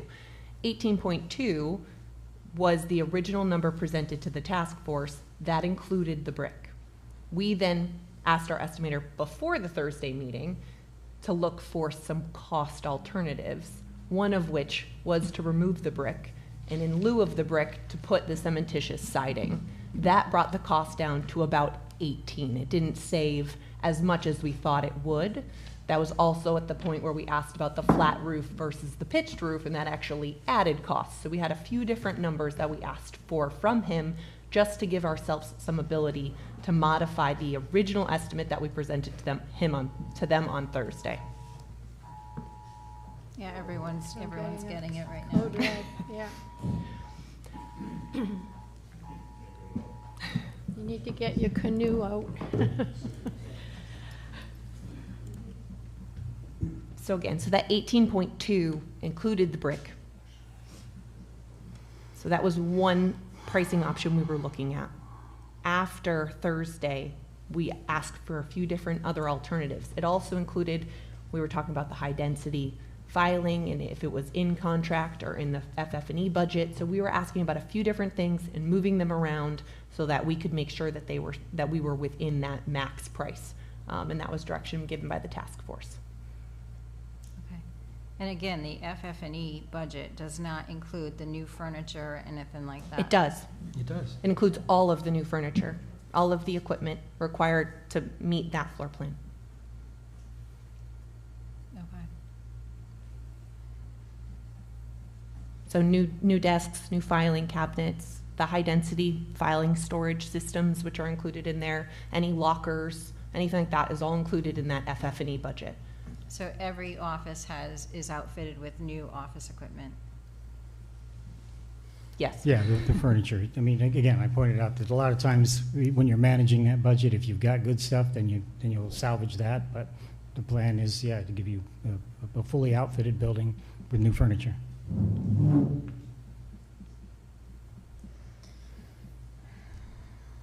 Do we have any other questions of them so they can float away? Just gotta go back to Connecticut. I asked this question a while back. Is there any option to put solar or any consideration to put solar on the building? Yeah. This particular scheme, the way it's oriented, we could do certainly solar on the back pitches of the building, on the face towards Merrimack Street, and then the side towards the park below. I would have to have my engineers calculate whether the opposite side of Merrimack Street has too much shading on it, but a significant portion of that flat area could also accommodate solar. A typical exercise that we do perform with our engineers in design development is exactly that. Studies where we'll say, if we do this area, what is our potential cost savings from kind of a building maintenance and life cycle cost standpoint. So we do a few different scenarios, and those can be presented to the town on what best fits those needs and how that could potentially offset the building's costs over time. Okay. I'm assuming you also do that with like solar canopy parking as well? Sure, Yeah. absolutely. There's a number of different studies that we can do during that phase. It can involve the types of mechanical systems. It could even we could look at geothermal. We could look at photovoltaics. There's a lot of different considerations. But it also has a lot to do with the thermal envelope of the building. When we do these energy models, which is what we call them when we're doing that exercise, sometimes tweaking the envelope of the building can be a major factor in what your life cycle costs can be. We've had a lot of experience with some buildings where we've really upped the thermal envelope to reduce our energy utilization costs. And we had one exercise where we had increased the envelope so well that we actually were increasing costs because the building needed it was getting too cool in the summertime, because we just had overcounted for solar gain. So you have to make it's back and forth adjustments to it. That's operating costs. That has nothing to do with construction costs. But That's solar, true. It right. doesn't have anything to do with construction Right. costs, but it does have to do with you living with that building. Yeah, we'll have to maintain it. And more importantly, it has to do with decisions that we make about how to design and construct the So it building. does have to do with- So, if I sit here and say that you should have, R40 walls, well, you should ask me, well, what's that gonna do for me? And that's a big piece of that energy model, and you may find that R40, doesn't serve you in the long run, that R38 or R36 might be better. That's why you go through the energy model exercise. Sorry, just one more question. Absolutely. So the escalation is built in this proposal till when, I'm sorry? It is escalated to the midpoint of construction, which is May 1st of 2025. And the reason for that is our bidders, when they bid on bid day in September of 2024, according to this schedule, they will escalate out their prices, because they won't be purchasing their materials day one. So they will escalate out their prices. So we take that to the midpoint of construction when the majority of materials are purchased.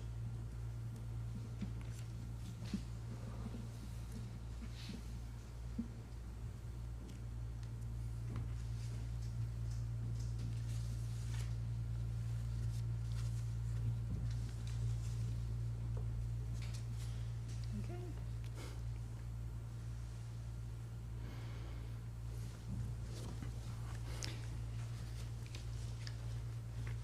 And you said this is 16-month project, right? That is correct. So I know we keep saying last question, but may I? For the education forums, if you will, this will be the presentation? That draft Well, that not this, but I mean, it will be the one story, this, you know, and everything that you had stated before, how we got here, what the Yes. needs Yes. are, and then the one story, and then the costs associated, and Yes. will you be going into, will you be talking about demolition and everything? Will you be giving a full-blown, I mean, and I know you've said before, Jeff, that you get sometimes a whopping one person at some of Let's hope these not. education forums, you know, so the problem that I have up till now, and I appreciate that you'll be doing those, and thank you for changing one of the dates, by the way, is that we don't have, there are still a lot of people that don't even know that this is happening. And we know we haven't done a lot of things that we had said we were gonna do 2 or 3 weeks ago, like put up banners or have, you know, a variety of different things. We don't have it on the website, we don't have it on the police website, I mean, I don't understand that. So my concern is that if it holds true that some of the time, and it may not be always, that you get a very limited audience, right? That we're gonna be going to a, you know, an $18 million 20-year bond, 20-year? 20 years, yes. 20-year obligation for people, and many people won't have known that this was even coming down the pike. And we had a very limited turnout for, you know, as across the state for our congressional district. We had 600, I think, and 600 and change people. And, you know, there's quite a bit of disparity between the two candidates, and, you know, some are probably thinking, well, it's a done deal, I'm not gonna go and vote. So it's conceivable that we could have fewer than that. We could have half that. We could have 300 people making a decision. So do you have any suggestions, other than your education piece, on how we can get this information out to people and in this very compact time, because we have a meeting next week and there's nothing out there? Well, I think first off, I did see somebody taking pictures tonight. I'm thinking that's press. Is that true? Mm-hmm. That's a really good start. That is great. So that there's some press, because Thank that you, stirs Mr. interest. And then getting it on the website, getting, you know, material on the website is key. I think you had, at the last meeting that we were not present, had talked about having a QR code that can reach from any of the handouts and any of the materials, and you can do that on any, you know, if we post them in public buildings, and make sure that that people are able to go to that source material and get a chance to look at that. You know, you can do some communications, through some social media communications as well, because everybody seems to do that, with the exception of me. Yeah, me too. I feel that. Maybe there's a few others like me, but there's a lot of presence on social media these days. So getting the message out and getting, you know, I think the best way of dealing with that is encouraging participation, attendance at these informational meetings. But we have done, if you have a local media station, we have done interviews with a host and posted it on local media in the past. And that can be with, you know, I've done it in the past where the interviewer talks to the chief for a little bit, and then, you know, they talk to one of us for a little bit. and show the materials and get that available where people can download it and look at it. I think these days relying some on the presence, but a lot on the electronic media is a good plan. And Rebecca, you have more thoughts because she actually uses social media. I think you covered it for the most part, because I would imagine the other thing I would add, which given our tight time frame before November probably wouldn't be feasible, but if there were any other existing events or any other gatherings of citizens that we could attend. We've done them on weekends where we just show up with boards and we can answer questions. But I think ensuring that the information is accessible on the individual's schedule, I think that's the hardest part about these presentations is I can't make a Wednesday night at 7. I have practices or whatever it might be. So even if you vary the schedule, and we've worked with communities that have done 15 in-person presentations on all varying days at different times, and you still get in many cases limited in-person attendance because it's easier for an individual, or maybe even more comfortable for an individual, to digest that at their own pace, at their own time, or on their own time. So recording those presentations is great. And then even potentially if you do have this website where all of this information is being uploaded, you can upload frequently asked questions, which is easy to kind of fill out post those public presentations. But really having it available online seems to be the most efficient way to get the word out, because people have the time and the space to digest it. Yeah. I'm just uncomfortable with the limited time we have, to be able, like you said, do 15 of them or whatnot. And I think we would no, I know, but given a more reasonable time frame, I can see where you would do that and have a variety of options available. But we don't have that luxury, unfortunately. I mean, literally, we'll be going a month from the first September 20th education forum to early voting. I mean, so if we don't get people in that 3 or 4 week period, we're not going to get them, so I'm very concerned about that. Not that that's your fault. I'm just No, I was actually saying thinking it out about. loud. I'm trying to, and I'm trying to figure out the responsibilities of having, a myriad of options available and methods in which to get this message out, right? So that would fall on administration, or would fall on us. I would hope it would fall on the task force, as well. But we have really no time left unless we start immediately, hammering away at these things. But I don't know how we're going to do it. So I have a question. So if this doesn't pass in November, so now I guess it would have to go back out to bid, correct? Like if it doesn't pass in November and we have to wait until the next election? Well, it hasn't gone out to bid. But I mean, these prices obviously, Oh, we'd yes, be looking yes, at you'd have to reprice it more again, absolutely. estimation and. Absolutely.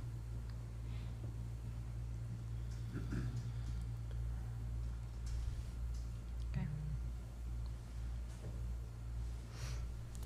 Anyone else have any more questions?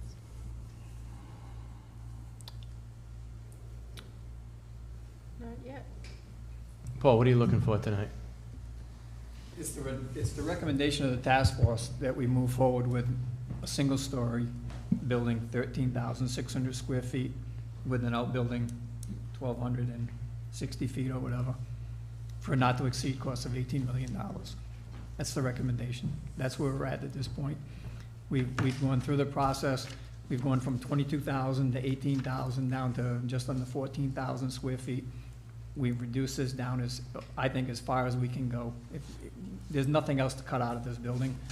There's no fluff in this thing. It's not some extravagant building. It's a pretty basic utilitarian police station. And it's our recommendation that we move forward with this project. That this is what we present to the voters to approve in November. What you're seeing right here. And going forward, Tecton, and it's the next item on our agenda is to discuss what we're going to do going forward. We'll talk about the public forums. what you guys want to see, what you want them to put into the public forums for the presentation. They have most of the information. We'll be there with them. That's the next step in the process, but this is what we need to know, that we'll go, this is the direction that we're recommending that we go in.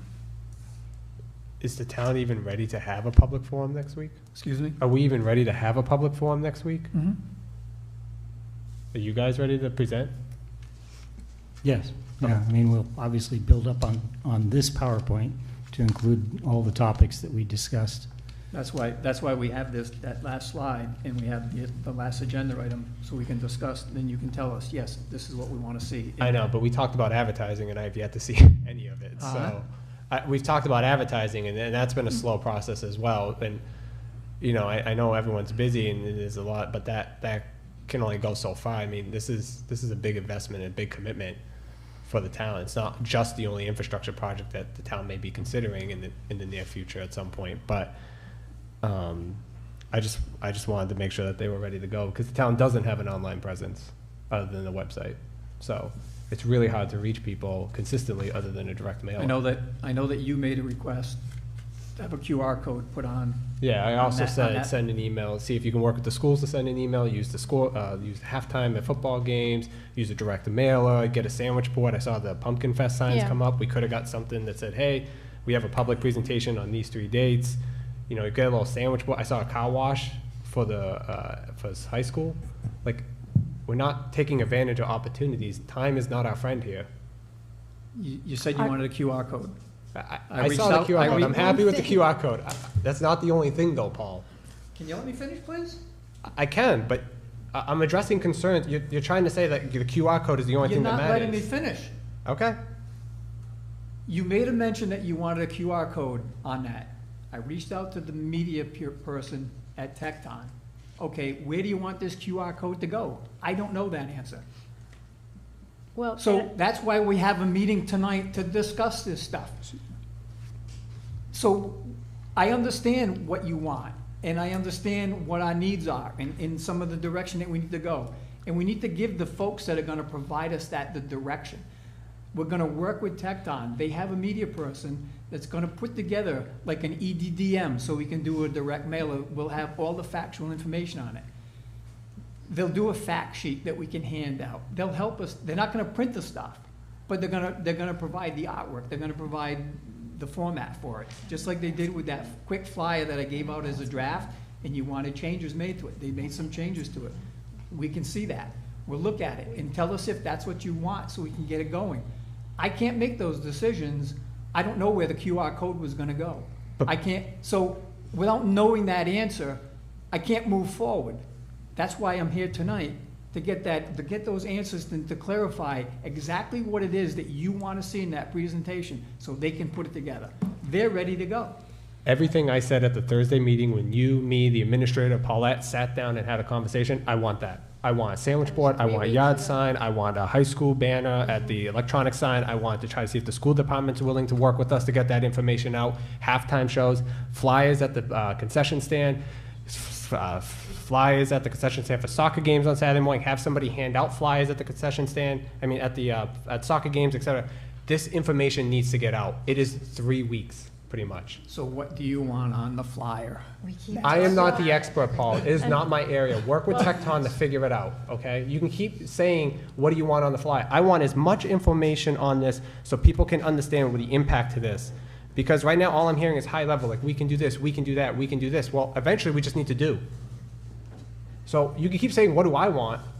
I'm not the only one in this. You promised along the way that this was a joint effort between the MBRTF and the town council, and right now all I'm hearing is it's up to the council to figure out how they want to advertise this thing, and Tecton will help supply the artwork. There needs to be a collaboration on both ends. It can't all just be the town council, and if this fails, then it's the town council. Because if this fails, my recommendation is to forget just the police station, municipalize the fire department, and build a public safety complex. That is really where the value of the dollar is right now, because you could take advantage of public safety grants and other opportunities out there. So if it fails, that's where I'm recommending we go. We're getting off I know. topic here, but we talked about that last year, and it's a lot more complicated than this voting for, putting a vote up for I that. understand it Well, would be we're challenging. getting I way know. off track here. The issue is we made a recommendation on the proposal. Well, Paul, if I may, Madam, I think the problem here is that up until this moment, we had not even seen this. So when you're saying, where do you want the information to go, and have it a QR code, go to a website with other information, what other information? This is the first time we see this, right? So I can't make a decision tonight. I can't. I mean, I've asked a lot of really pertinent questions. They've answered incredibly well. I'm very happy with everything that they've done. But for me to make a decision to say this is absolutely the way we should be going, when we have a bond question that also says and or renovation, it's confusing. And, to Councilman Ozier's point, if we had at least begun explaining to people that there was going to be an education forum, that there was going to be a vote on a new police station. I know we all think that everybody thinks that they know about this, but people don't know about this. It's very hard to get information out. There's information on the town's newsletter. It's on there. And about 800 people I understand it doesn't go to everybody in town. I understand that. It's also on the town's website. I understand everybody doesn't go and see that. Those are the forums that we have right now to get this out there. And we've gotten it on those pages, and we've changed the dates to meet your requests. We changed that date to meet your request, and we've updated that. And so that information is there when the public forums are. I don't know what else we can do. The reporter's here, I'm sure he's gonna report it. I don't know what else we can do right now until we get all of this information. And basically what it is we can update all of this information onto this thing now. This obviously will go on, I hope it goes on the town's website tomorrow morning. You'll get the link, I will send it to you once I get it from Tecton. And I will send it to the clerk so that we can update all of that. And it will be there with the other information that's there, like the original plan that was done in 2021. All that information is gonna be put out there. And as we go through the public forums in the process, that's what's gonna come out. This is where we started, this is what we've gone through. So they'll see all those iterations where we went from 22,000 square feet to 18, down to 14, and what it took and what the costs were, and they will see everything that we've done in the last 2.5 years to get to this point, and what the outcome would be. That's what we're gonna be presenting to them, so they'll have a good idea. And the questions that will be answered, much like tonight, will all get answered. Every question that was asked tonight got answered. And trust me, when we go into those public forums, 99% of those questions that are gonna get asked, we'll have answers to them. Because we've asked a lot of these same questions, and we've gotten to the same point. So if someone asks you, what about a renovation? How do we answer that? Because right now, we're getting a recommendation from the task force on a one-story. We haven't even discussed, the town council is the one to make the decision, right? Because we're the ones that have to follow through on this. We're the ones that have to authorize, the bond. There's a lot of information that needs to get out to people before I think we can even determine that. And so if someone asks, based on the bond question, can I vote for a renovation? How do we answer that? If your recommendation is a one-story, we say, I'm sorry, you can't. This is it. This is the one bite at the apple. I can hold up the council minutes from February 9th of 2022, where the council voted to go forward and build a new building. That's the last vote that the council took, was to vote to build a new building at 575 Smithfield Road. At that point, renovation was removed from play. We can show them the renovation, we can show them the plan, we can show them a budget from 2021 of what that budget is. We can show them all of that. But it's been removed from the process, as far as I'm concerned. And based on everything that's been told to our committee, renovation is not part of the plan. It was removed on February 9th of 2022. But Paul, we talked about last time that we're supposed to do advertising in Valley Breeze, we're supposed to do advertising NRI, Woonsocket Calls here tonight. So how, I just don't understand how someone is gonna show up to our meeting next week when we haven't even started advertising. So the Valley Breeze, okay, comes out on Thursday. It's probably too late almost, maybe tomorrow, it's too late, past deadline. So it won't go into the Valley Breeze this week. So then, people are busy, everyone just went back to school, they have sports, they have other things at night. So now we're gonna go to October 2nd. When are we gonna advertise that there's an October 2nd meeting? Because we're not gonna have any questions to answer, because you know what? We have 3 people here tonight, and nobody has any questions. So what makes you think that, well, except you, Mike, I'm sorry. Oh, no, wait. All right, one sec, Okay. all right. But we have 3 people.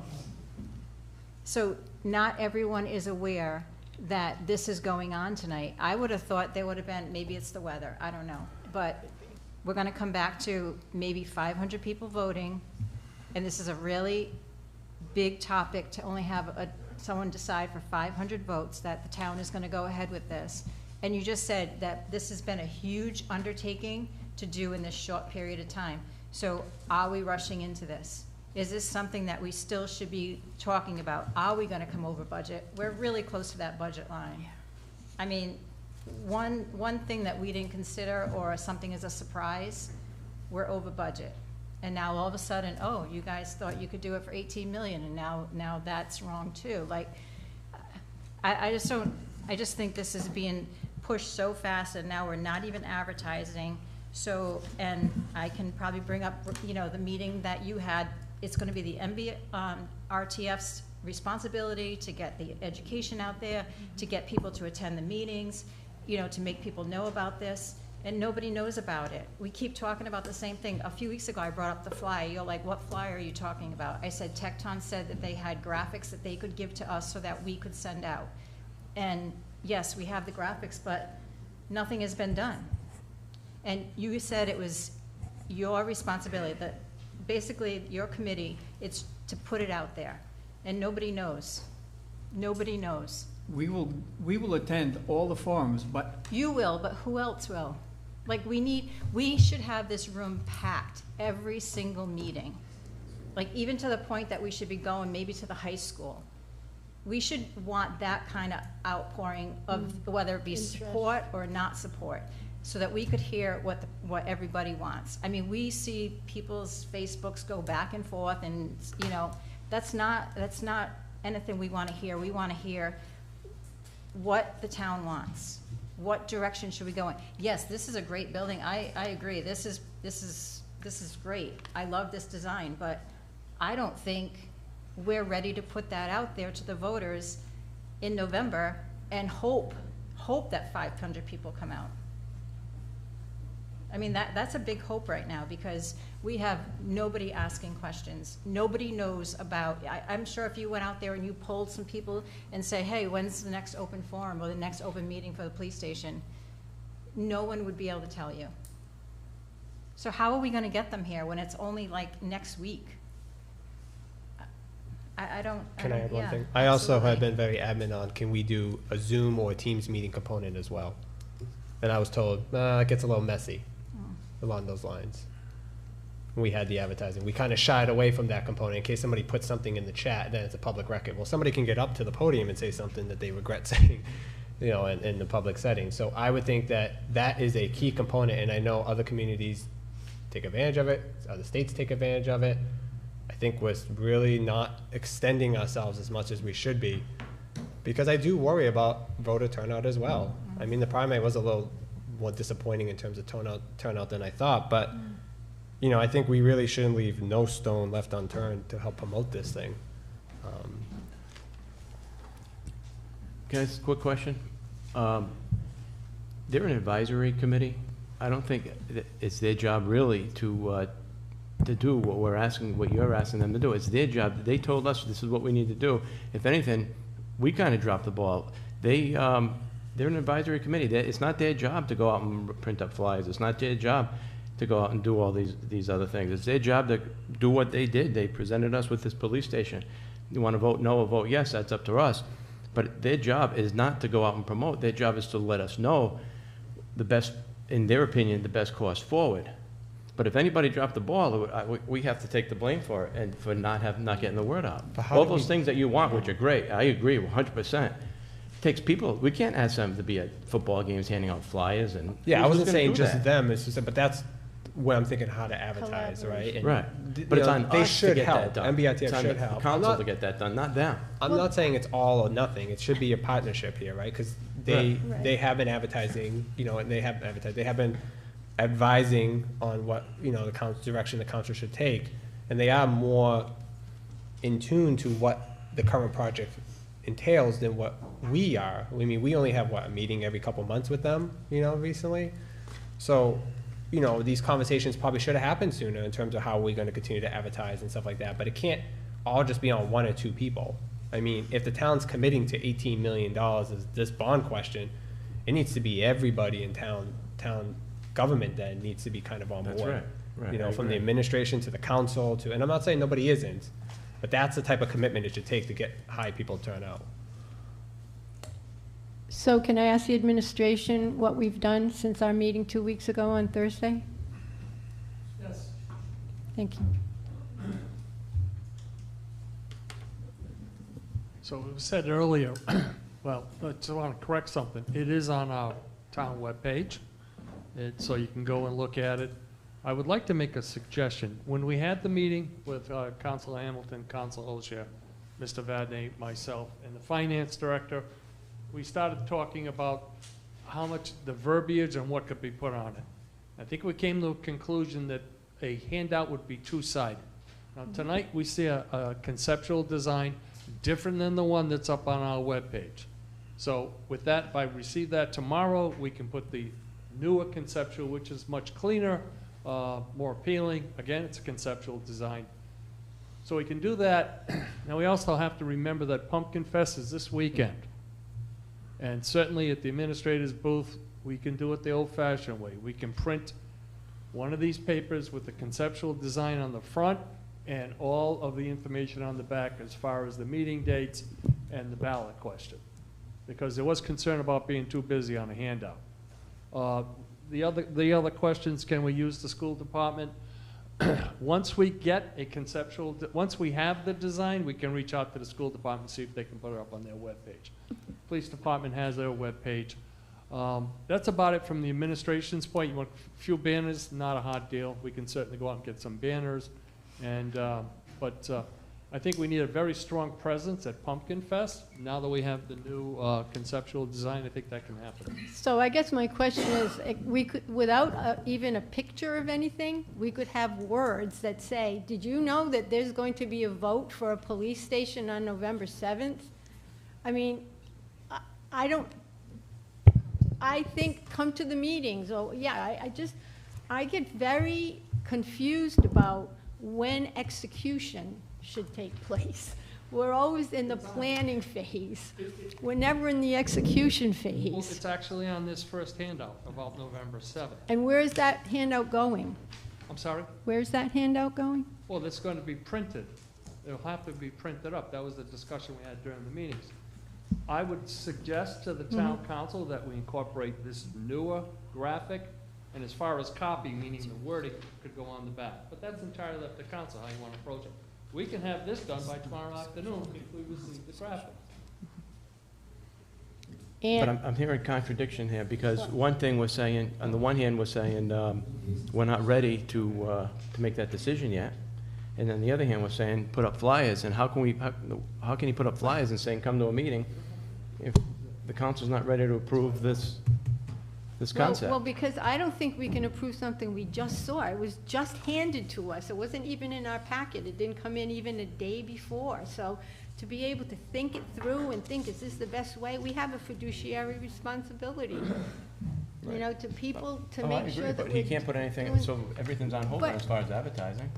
Because nothing, we haven't There's voted still on anything There's yet. still meetings that we have scheduled that people could come. that there's a vote.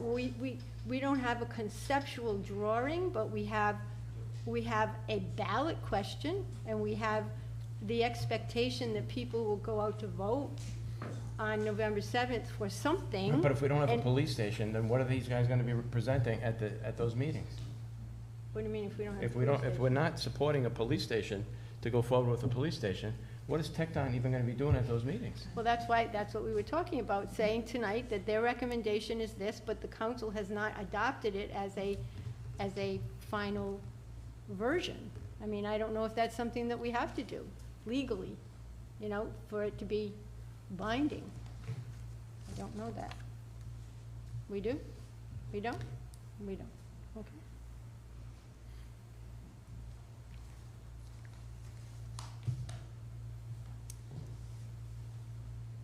Madam President, if I may. I just wanted to circle back a little bit because we were talking about kind of those different advertising components and clarifying how we can help assist the town. I'm a logistics person myself, so I kind of appreciate a good plan and when each of these components could potentially be rolled out and how we can supplement and potentially aid in the delivery of those. So as early as this weekend, if Pumpkin Fest is a well-attended event, we could move our schedules around and be there possibly in person ourselves. We could help supplement boards with easels. We could help supplement with the flyers that have that information on it. So I kind of jotted down a list of all of those different components. I heard a frequently asked questions sheet. We know a lot of those questions already, so we could start to populate that. You mentioned a mailer, which could go out a little bit closer to that ballot vote, but we could timeline that out so we know exactly when that's going to be planned from the town's standpoint. A flyer being handed out at the presentation, but also a flyer that could be handed out at concession stands or alike.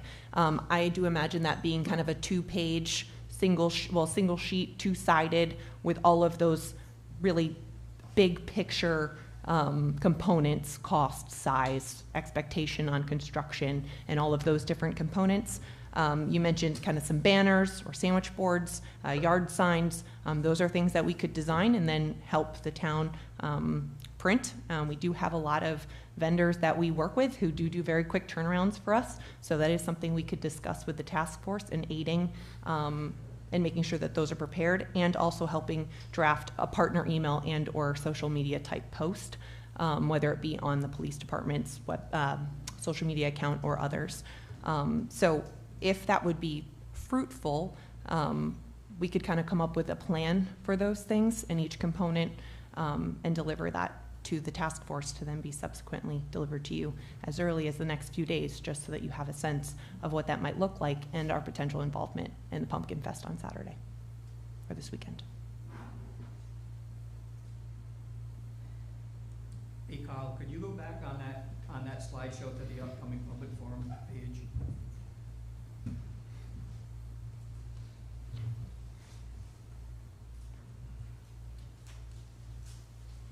Yep, right there. And I know that would be what your flyer would look like.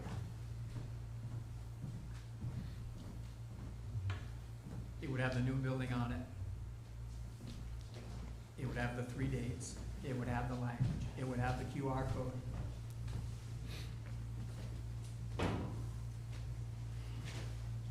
It would say that there's a ballot question on November 7th. It has a link to the town's webpage on it.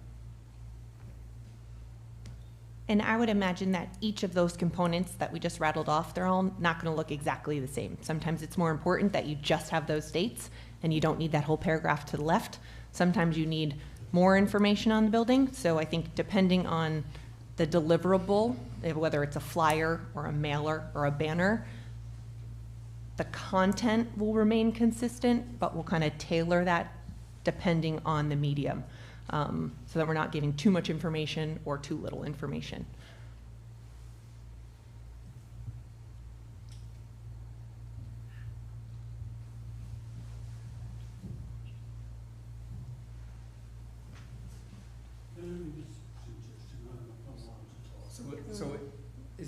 Is that something that you want? Is that what we're looking at as a flyer? Because they'll turn it around, they'll make it, I'll get it to the administration. They can put it on the copying machine. And I know in the discussion that we had in that meeting with the finance director, he did do some research. He was looking, I don't know what the price was, I'm not gonna hold him to it, but he has done some pricing to get printing. So if we ever did an EDDM, it would be, he knows what the cost is. He has an idea of what the cost would be to do an every door direct mailer, to get that information out so that everyone would be aware of it. We have people, Well, I think your total project cost, yeah, I think your total project cost, instead of putting that, you would just have to put the 18 million, because that's what we're up, that's exactly what we're at. So, I mean, I don't wanna put out there that not to exceed, because we're right at 18 million, so,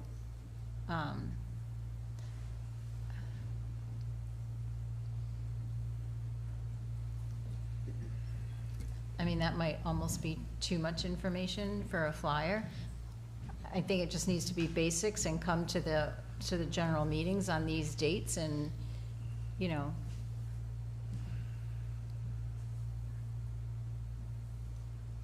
I don't know, what does the rest of the stuff council on that- think? The stuff on the left is what is an outline of what would be in the public presentation. All I'm talking about is on the right-hand side, that's what the flyer would look like. And I know it's hard to kind of read just that flyer from, even up on the big screen, it's hard to kind of make up what the word is. I think we should make sure the budget is on the flyer, though. Okay. I think that's something that people really need to be aware of. It's in that language on the side. Yeah, but I think people need to see It it needs to, clearly. it needs to be like clearly Tom, You will noted. see it, you will see it when you get it. Then you see I could it. type off. I get that. I wouldn't even probably look at it. To be honest with you, it's too busy.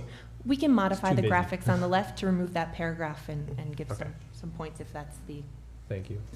I'm going to ask another question that I've asked before in the past. Are you willing to do additional educational sessions if needed? I know there's a high cost to bring you guys up here every time, but would you be willing to do that? I know we had some monies left over, I believe, and I know these count as educational sessions, but based on attendance at a few of these, I would say they probably shouldn't count.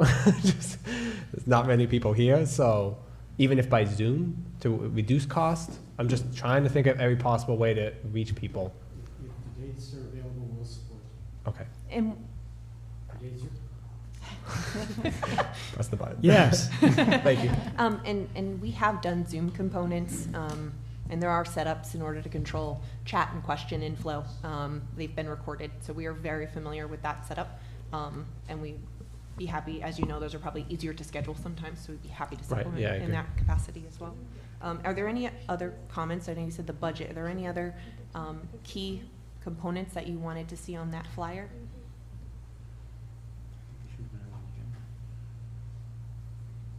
Would you like some feedback from the resident on that?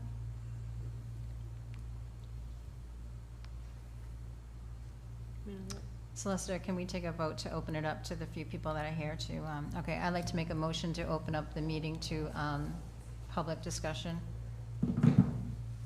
I'll second. Any further discussion? I'm all for it, but I think if it was on the agenda, maybe there would be a few more people in the audience tonight. Well, maybe it would have.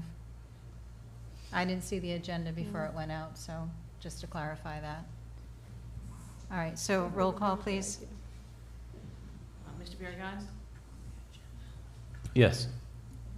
Ms. Hamilton? Yes. Mr. Ogier? Yes. Ms. House? Yes. Anyone like to get up and speak? Melly, if you want to go up and please state your name and address, please. Thank you.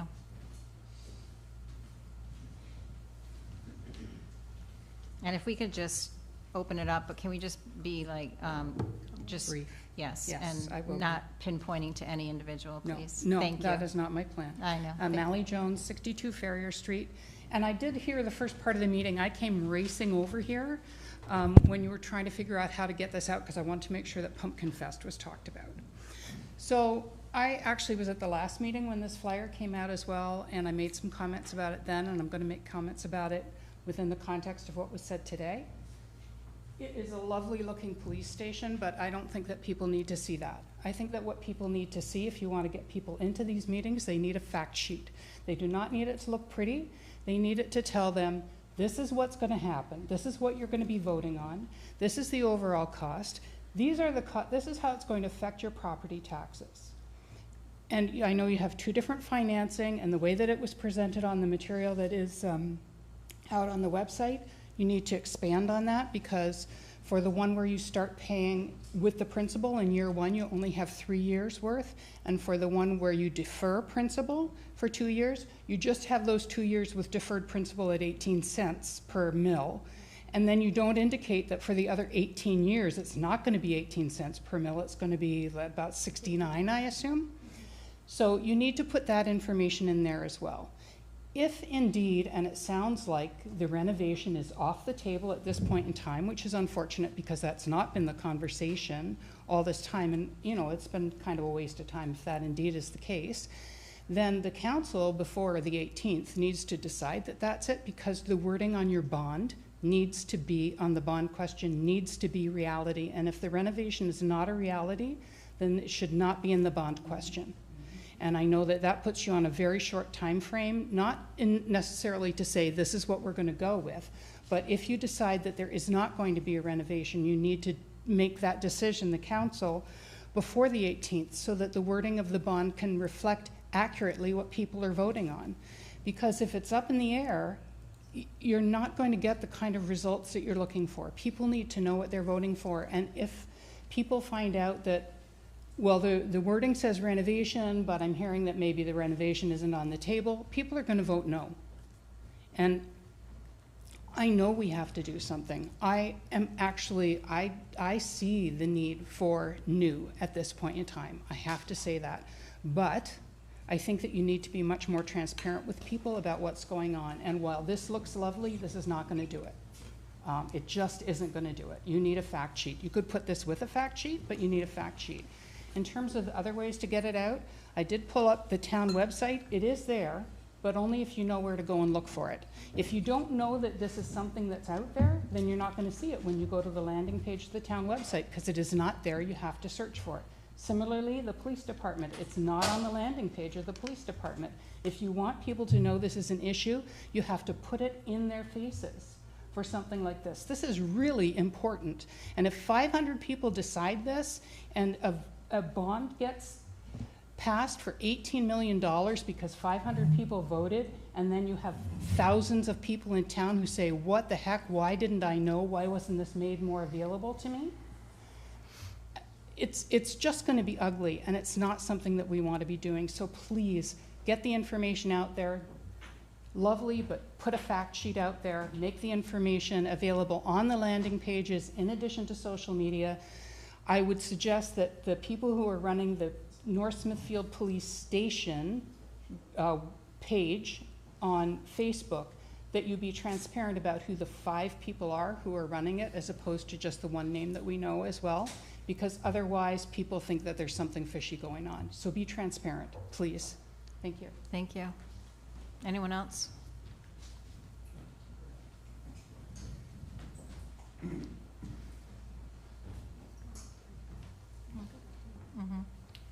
My name's Richard Grubb, 23 Follett Street.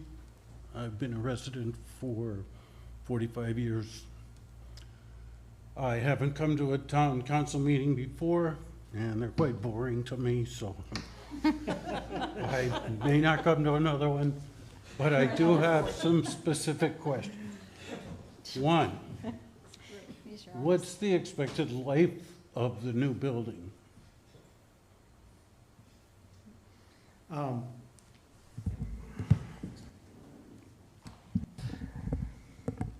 So there's 2 pieces to that question. One is what the program capacity is, and what the second is how long will the building last. And you know, this is easily a 50-year building. With the proper maintenance, it could extend a lot longer than that.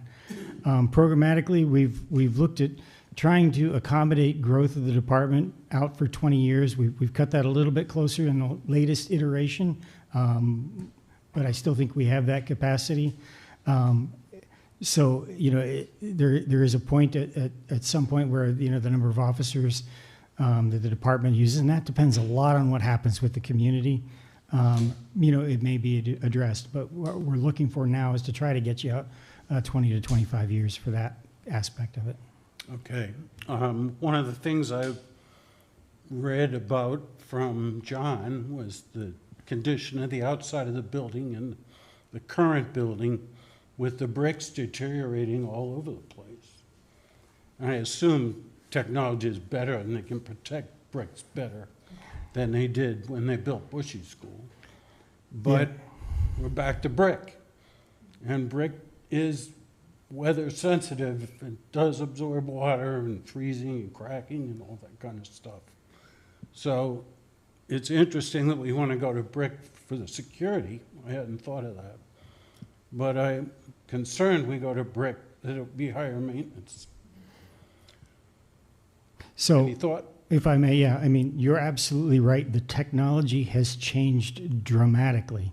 The existing building it's a 3-wide masonry wall, and that means like there's 3 rows of brick with bricks that are turned to tie that together.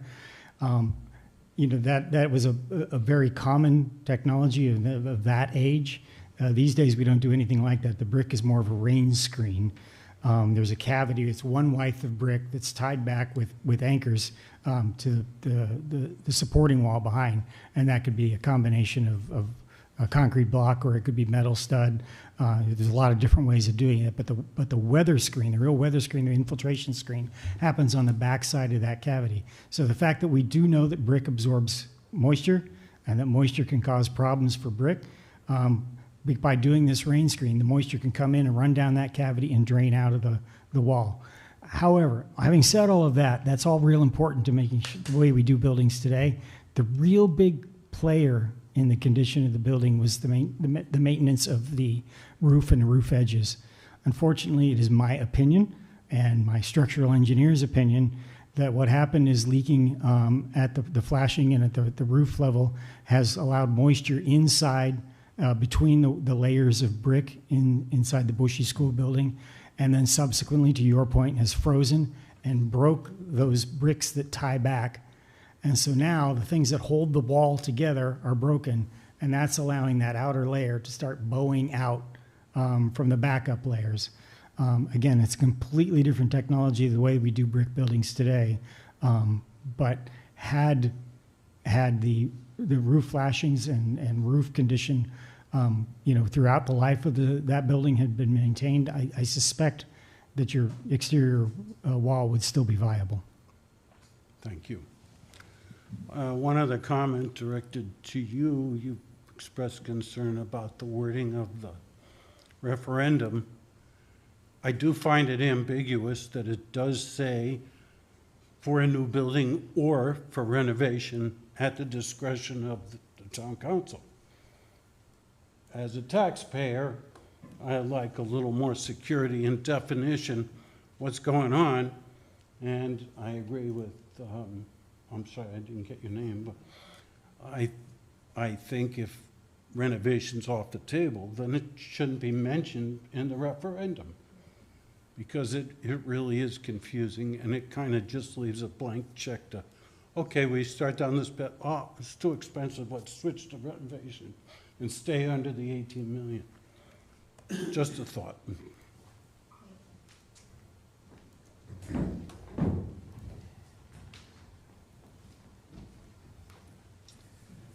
Mike Clifford, 489 Black Plain Road.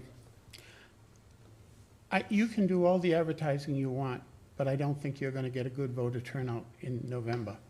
I've presented to you statistics of what happens in other communities. I told you what happened in the last time we had a special election here. So if we have a poor voter turnout, you need to blame yourselves for that. It should be scheduled for the presidential election for next year, when you will have a big voter turnout. And when only 500 people decide this, people are going to be mad. and they should be. You knew beforehand that you were gonna have a low voter turnout. Now all of a sudden, we're worried about a low voter turnout. If you're worried about a low voter turnout, take it off the ballot and put it on the ballot in November. And put on language that actually means what you say you're gonna do. I don't even understand why some of you who are now saying you're not even going down that way for renovation, supported putting that word in the ballot. Why would you include that word in the ballot and vote to include that word in the ballot if you had no intentions of pursuing any type of renovation? So I think it is too late to get any big interest here going. And I think the smart thing to do, as I said before, was to take this off the ballot and put it on the ballot next year and get your act together over the next several months and do a good fiscal analysis and come out with some real numbers. Hey, maybe the price of the thing will go down, but it's a gamble. But maybe it'll go up. I don't know. But initially, everybody on this board last year, when the number of 18 million was mentioned the first time, said that's too much money. Now all of a sudden, everybody seems to think 18 million looks good. If it was too much money for the taxpayers to bear last year, it's too much money for them to bear this year in this economy where they're really all hurting. So I just wish you'd do it right from start over scratch and do it, put it on the ballot, take it off the ballot, get your act together, and do a good polling of the residents in next November's election and find out exactly how many people want to pay for this thing. Thank you.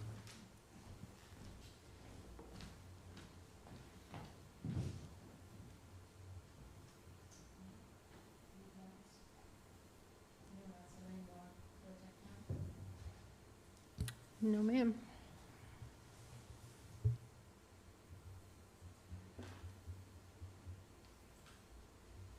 I do agree with the comments about the ballot, honestly.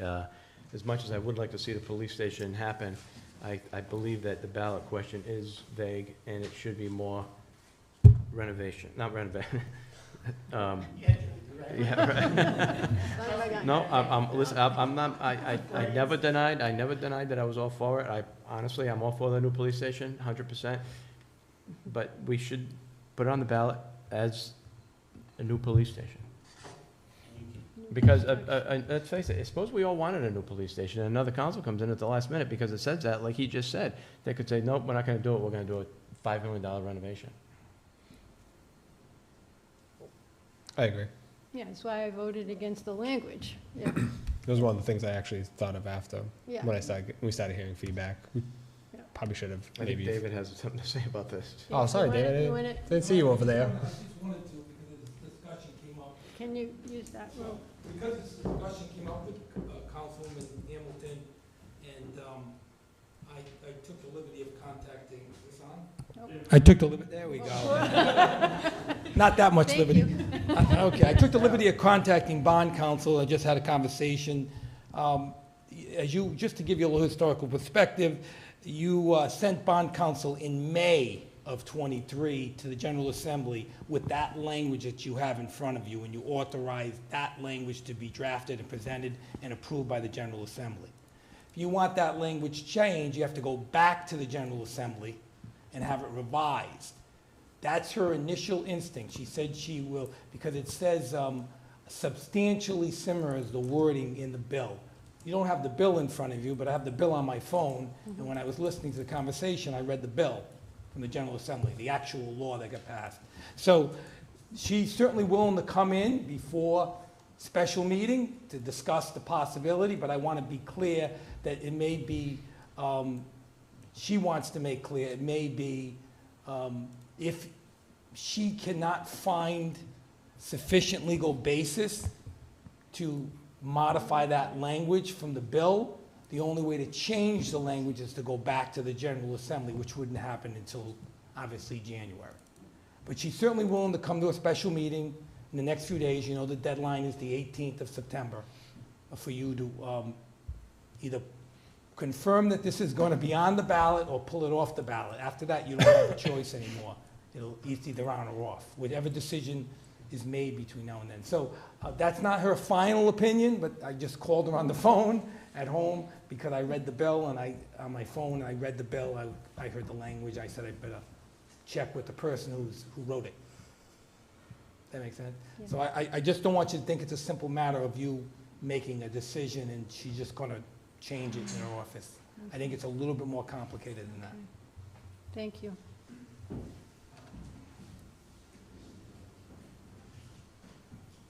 All right, so with that said, what's the council's pleasure? Do you want to table these other two items for, and schedule a special meeting so that we can see if we can change the wording a bit, or? Well, my thinking is, though, we have to establish the direction we want to go. Why even get her in here if we're not gonna, if you don't support, I don't mean you particularly, but if you don't support a new police station? So should we decide which direction we're gonna go? That we should decide that we're gonna go with the recommendation of the new police station, and then everything else can go forward. Then we can do the Pumpkin Fest, and then we can have Tecton do the presentation, and then we can ask her to come before the council and do see if we can change the wording. Can I just add one point? Bond counsel also indicated, again, the council does, and I know the council wants to make the decision A or B now, but the council does not need to make the decision A or B now, and that's the reason why it was written the way it is. I'm not trying to tell you one way or the other, but that's the reason why the language was written that way. There is no reason that the council has to make this decision A or B now. I know you feel that you do because that you want to be clear on the ballot, but it was written because the decision was not made at the time and was going to be made later. That's the reason why the ballot question was written the way it was. And that we had a whole big discussion back in May. This is not new information. This isn't last minute information. This is the result of the hearings and presentation by bond counsel that led to that legislation. So I wouldn't want you to vote to do what Councilman Beauregard wants to do until after you hear from bond counsel, because then you've kind of potentially exhausted your options. I don't want you to exhaust your options. If you're going to want to hear from bond counsel to see if you still have that option, then hear from bond counsel. First. Because if you vote, you're going to go new only, and then you find out you can't change the legislation without going to the General Assembly, you're not going to be on the ballot November 7th of this year. That's simple. Okay. So if she says that you can't change the language without the General Assembly.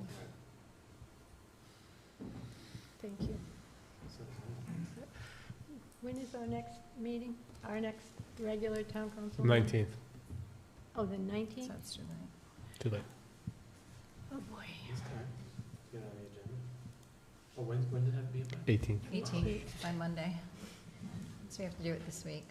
And you need what, how many days? 48 hours? Could it be an emergency meeting? Or you could continue this meeting, Could we continue to like a Wednesday? but you're talking about changing this language. I would think you'd want to advertise. Right, yeah, I would still say advertise regardless, but So what's the earliest we can do that? Wednesday or Thursday. Thursday? Thursday? Thursday? I will not be here.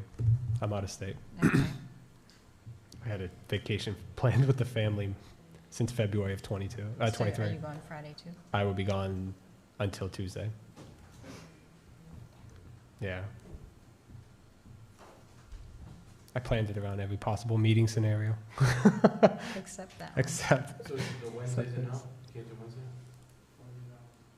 But David, could this be an emergency situation? Or is it a stretch? Under the charter, the council declares an emergency, and emergency is whatever the council declares. So it's an emergency. I mean, this is a, If you want to declare it an emergency, you declare an emergency, you have a special meeting, you schedule that meeting. I would do both. I'd continue this, and I'd also, if you're really gonna do that, you're gonna cut short an hour. I don't know that way, you're gonna cut short an hour or two. I'd do both. I would continue this meeting to a date certain on Wednesday. So you've got this to support you, because these are on your meeting Right. today. And you know that's valid, you have a right to do that. And then you declare, if you want to declare an emergency meeting, the only way allows an emergency meeting. The charter says an emergency meeting is whatever you declare. Do we know if bond council can She said she. make a Wednesday? I can call her and see if she can make it on Wednesday, but I just got the phone. Can you make it Wednesday? Yeah, of course. Wednesday, All right, so, yeah, if we could check with Ellen, that would be, yeah, thank you. Can you do Wednesday? Wednesday? I don't think Tecton needs to come. Oh,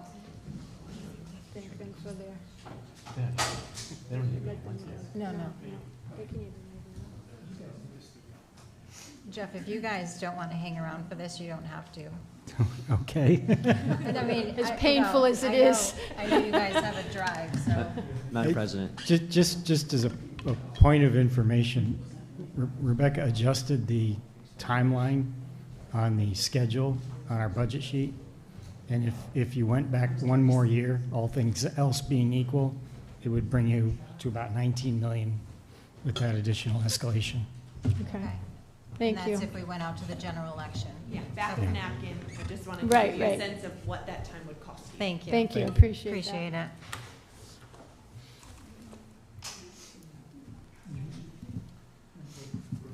Thank you very much. Yes, thank you. Yeah. Please, Thank you. Thank be you very careful much. driving.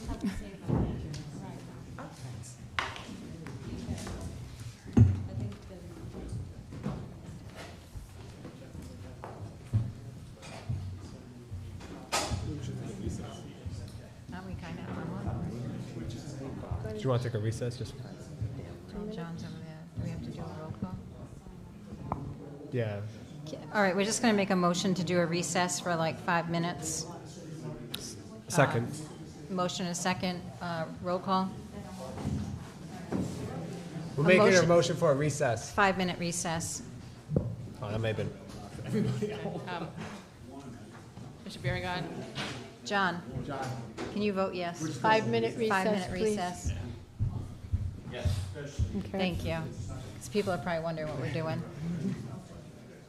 Mr. Biragad. Yes. Ms. Hamilton. Yes. Ms. Dozier. Yes. Ms. Alves. Yes, thank you.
He's like leaning all back.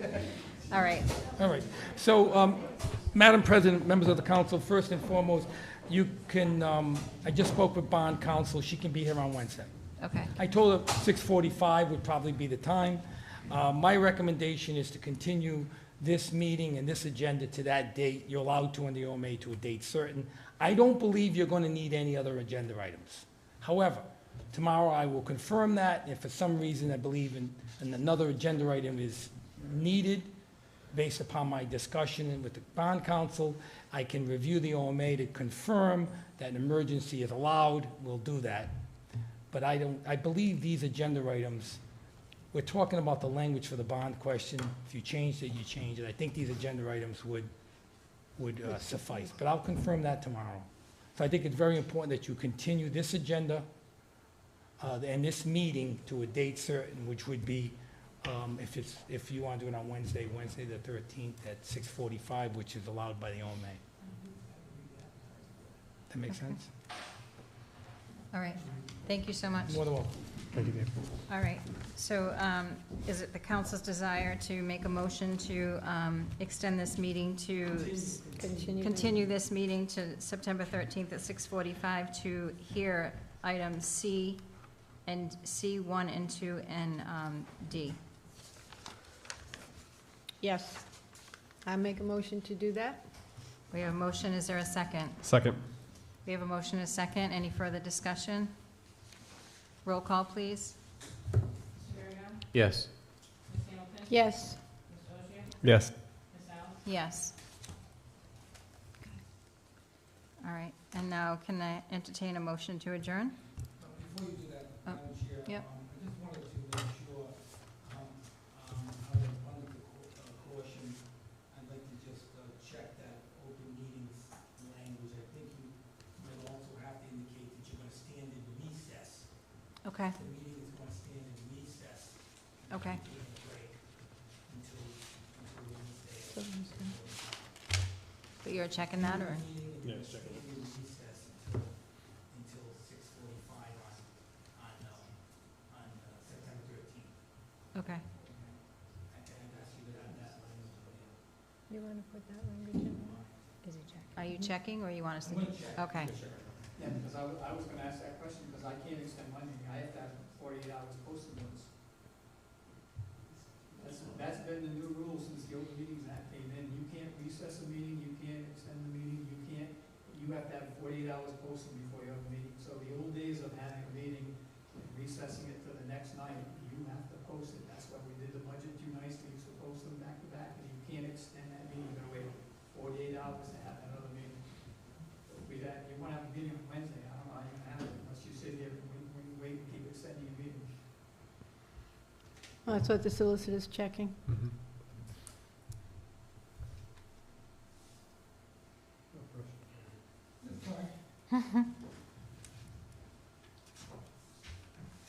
Well, while we're waiting, though, I don't know if I agree with what he said, because they don't have to be here in an official meeting capacity. They can just be here, and we can ask them their opinion on stuff, just like we do anybody else, you know? Well, Yeah, they yeah. just can't have a quorum, right? Yeah. Yeah. That's right. Good point. I mean, this has to do with the ballot question, so it really has nothing. Is this the same company that we already, yeah.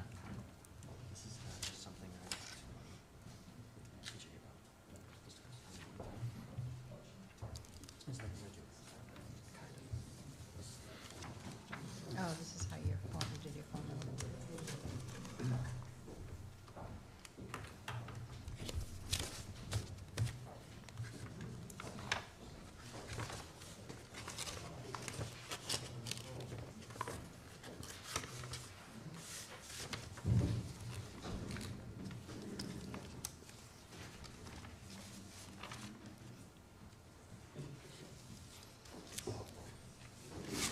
So we're just waiting for the solicitor to give us his opinion, just Yeah. in case people are wondering, like, what are we doing? Why are we quiet? It's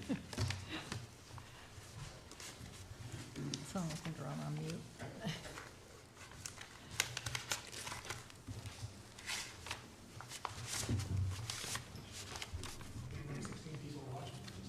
Sixteen. Well, hello, hello, all 16 people. That's great. That's why they have a digital version. Thank you so much.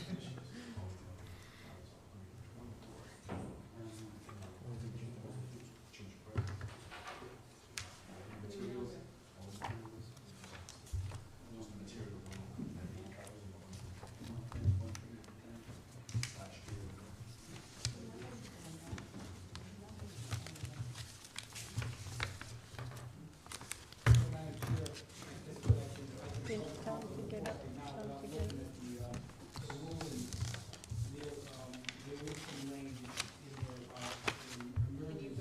Can- There is some language right in the act about an emergency meeting based upon unexpected occurrences that are required. I mean, obviously that, what I would suggest to the council is do what I suggest, continue the meeting, recess the meeting, and, you know, it's not going to do any harm if And- we'll, if we need to schedule an emergency meeting, if for some reason we find out we can't, or that the recess doesn't work, then you're in no different spot than you are now. Unless the council is prepared to vote now, you'd have to schedule a date before the 18th. Correct. That's the best I can give you with based upon looking at this small screen right now. Thank But, you, that's good. I mean, that's my advice, unless, you know, you're in a position, I don't get the sense the council's in a position to vote. So if No. you're not in a position to vote, you're gonna need another meeting before the 18th, one way or the other. So I say, first thing, let's continue this meeting and recess the meeting till the 13th. 2, I'll confirm the emergency, and 3, we'll also confirm whether we can recess it. And if neither one of those are your option, I'll let you know, and you have to schedule another meeting before the 18th. Okay, Fair enough? sounds good. Thank you very much. I don't have that option. Okay, Thank you. I don't have that option to extend my meeting. okay. So can I just ask a question to the solicitor? So, what was Ellen's initial gut reaction? Put it, talk. Based upon the law that was passed by the General Assembly, it says, and that's what Ryan called her. The act was passed in May of 23. It says that the language that you're looking at, that people are talking about, is not language that I drafted, it's language right in the bill. It says that the language on the ballot shall be substantially in the following language, quote unquote, what you have in front of you, the renovation or construction. That's because the council has not made a decision, and nor was it anticipated that you would be making a decision before the election. Mhm. So it's not a matter of it being ambiguous, it's a matter of that the question did not anticipate a decision being made about whether you were gonna go renovation or construction prior to getting. This was about having the public authorize you to make a decision to spend $18 million on renovation or new construction as you see fit. This wasn't about the public picking renovation or new construction. That's not what this question is about. So authorizing you to make that decision Mhm. after the election, Mhm. not before. Mhm. That's what this question Right, was designed to do, to authorize you to have both options at your disposal, not make a decision before the election and try to sell one to the public or the other. That's not the way it was done. That's not the way you authorized it, that's not the way it was passed. That's not the way it was done. okay. So do you want to amend your motion just to include the recess? Yeah, I'll amend my motion to recess this meeting until September 13th at 6:45, at which time we will reconvene. And are you still seconding, Doug? Yeah, still second. All right, so we have a motion and a second. Any further discussion? Yeah, I guess my only discussion point is,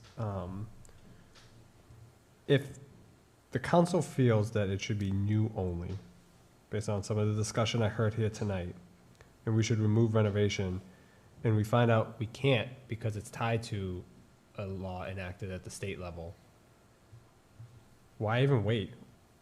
Why bring her back? If her gut reaction is right? I Well, mean, we know she's gonna do research. but if she is right, then we just wasted 2 more days, really, right? It's not gonna change anything, as you even just said with the OMA stuff, so. Oh, I would Yeah. rather have you reschedule a new meeting. I just didn't know you were gonna have a quorum. if you have a quorum with 48 hours notice, obviously that's my recommendation. If you can pick a date that you all can be here before the 18th of September, then that's the date you should have the meeting, with 48 hours notice. That's clearly, obviously, the path of these problems. Okay. All right, so we have a motion and a second. Any further discussion? You all set? Yeah, so if it is 48 hours, can I at least write a memo to the council to read in, even though it's not a vote, where my position is on this? Okay.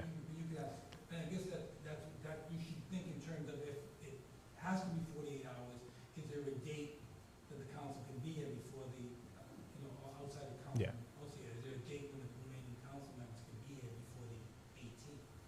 Which is Monday. All right. Talk about cutting it under the wire. Well, could you be here on Thursday? Yeah, I guess Thursday would be the 14th, which would be the There's a best. planning board meeting that night. So you'd have to move the planning board meeting, and they're hearing the water application, to go to public hearing on Tuesday. So you could have a council meeting in another location. This should be live streamed. All these meetings with the MBITF, and even probably the MBITF meeting should be live streamed as well. I Oh, mean, yeah, I agree this is a with pretty that. big discussion, right? Yeah, Well, I don't wanna- But you're really trying to get to the bottom of whether or not you can change the language, right? Isn't that what we're talking about? mm-hmm.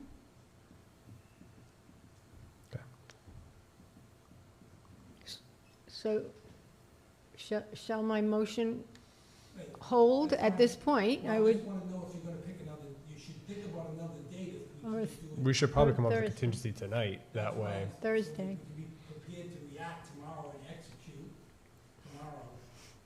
Because otherwise you're gonna have to send the email saying, when can people meet? I'd like to know that. so Well, it will have to be. tomorrow we can put it all to bed. So you're out of town Yeah, It'll have to- yeah, I won't be able to make any it'll have to meeting be this until Thursday. Tuesday, Would you so- be available this Thursday, Counselor? I'm pretty sure I felt like I'm gonna text my wife in the middle of a meeting, if I know there was something else going on this week on that, but no, I'll make myself available. And I know there's something I'm forgetting. So Wednesday works, one way or the other, we'll make Wednesday work, if not, we'll schedule a regular 48 hours notice for Thursday. Okay. Oh, yeah, hold on a minute. It just all seems rushed. Mm-hmm. Really? Whole thing is. God.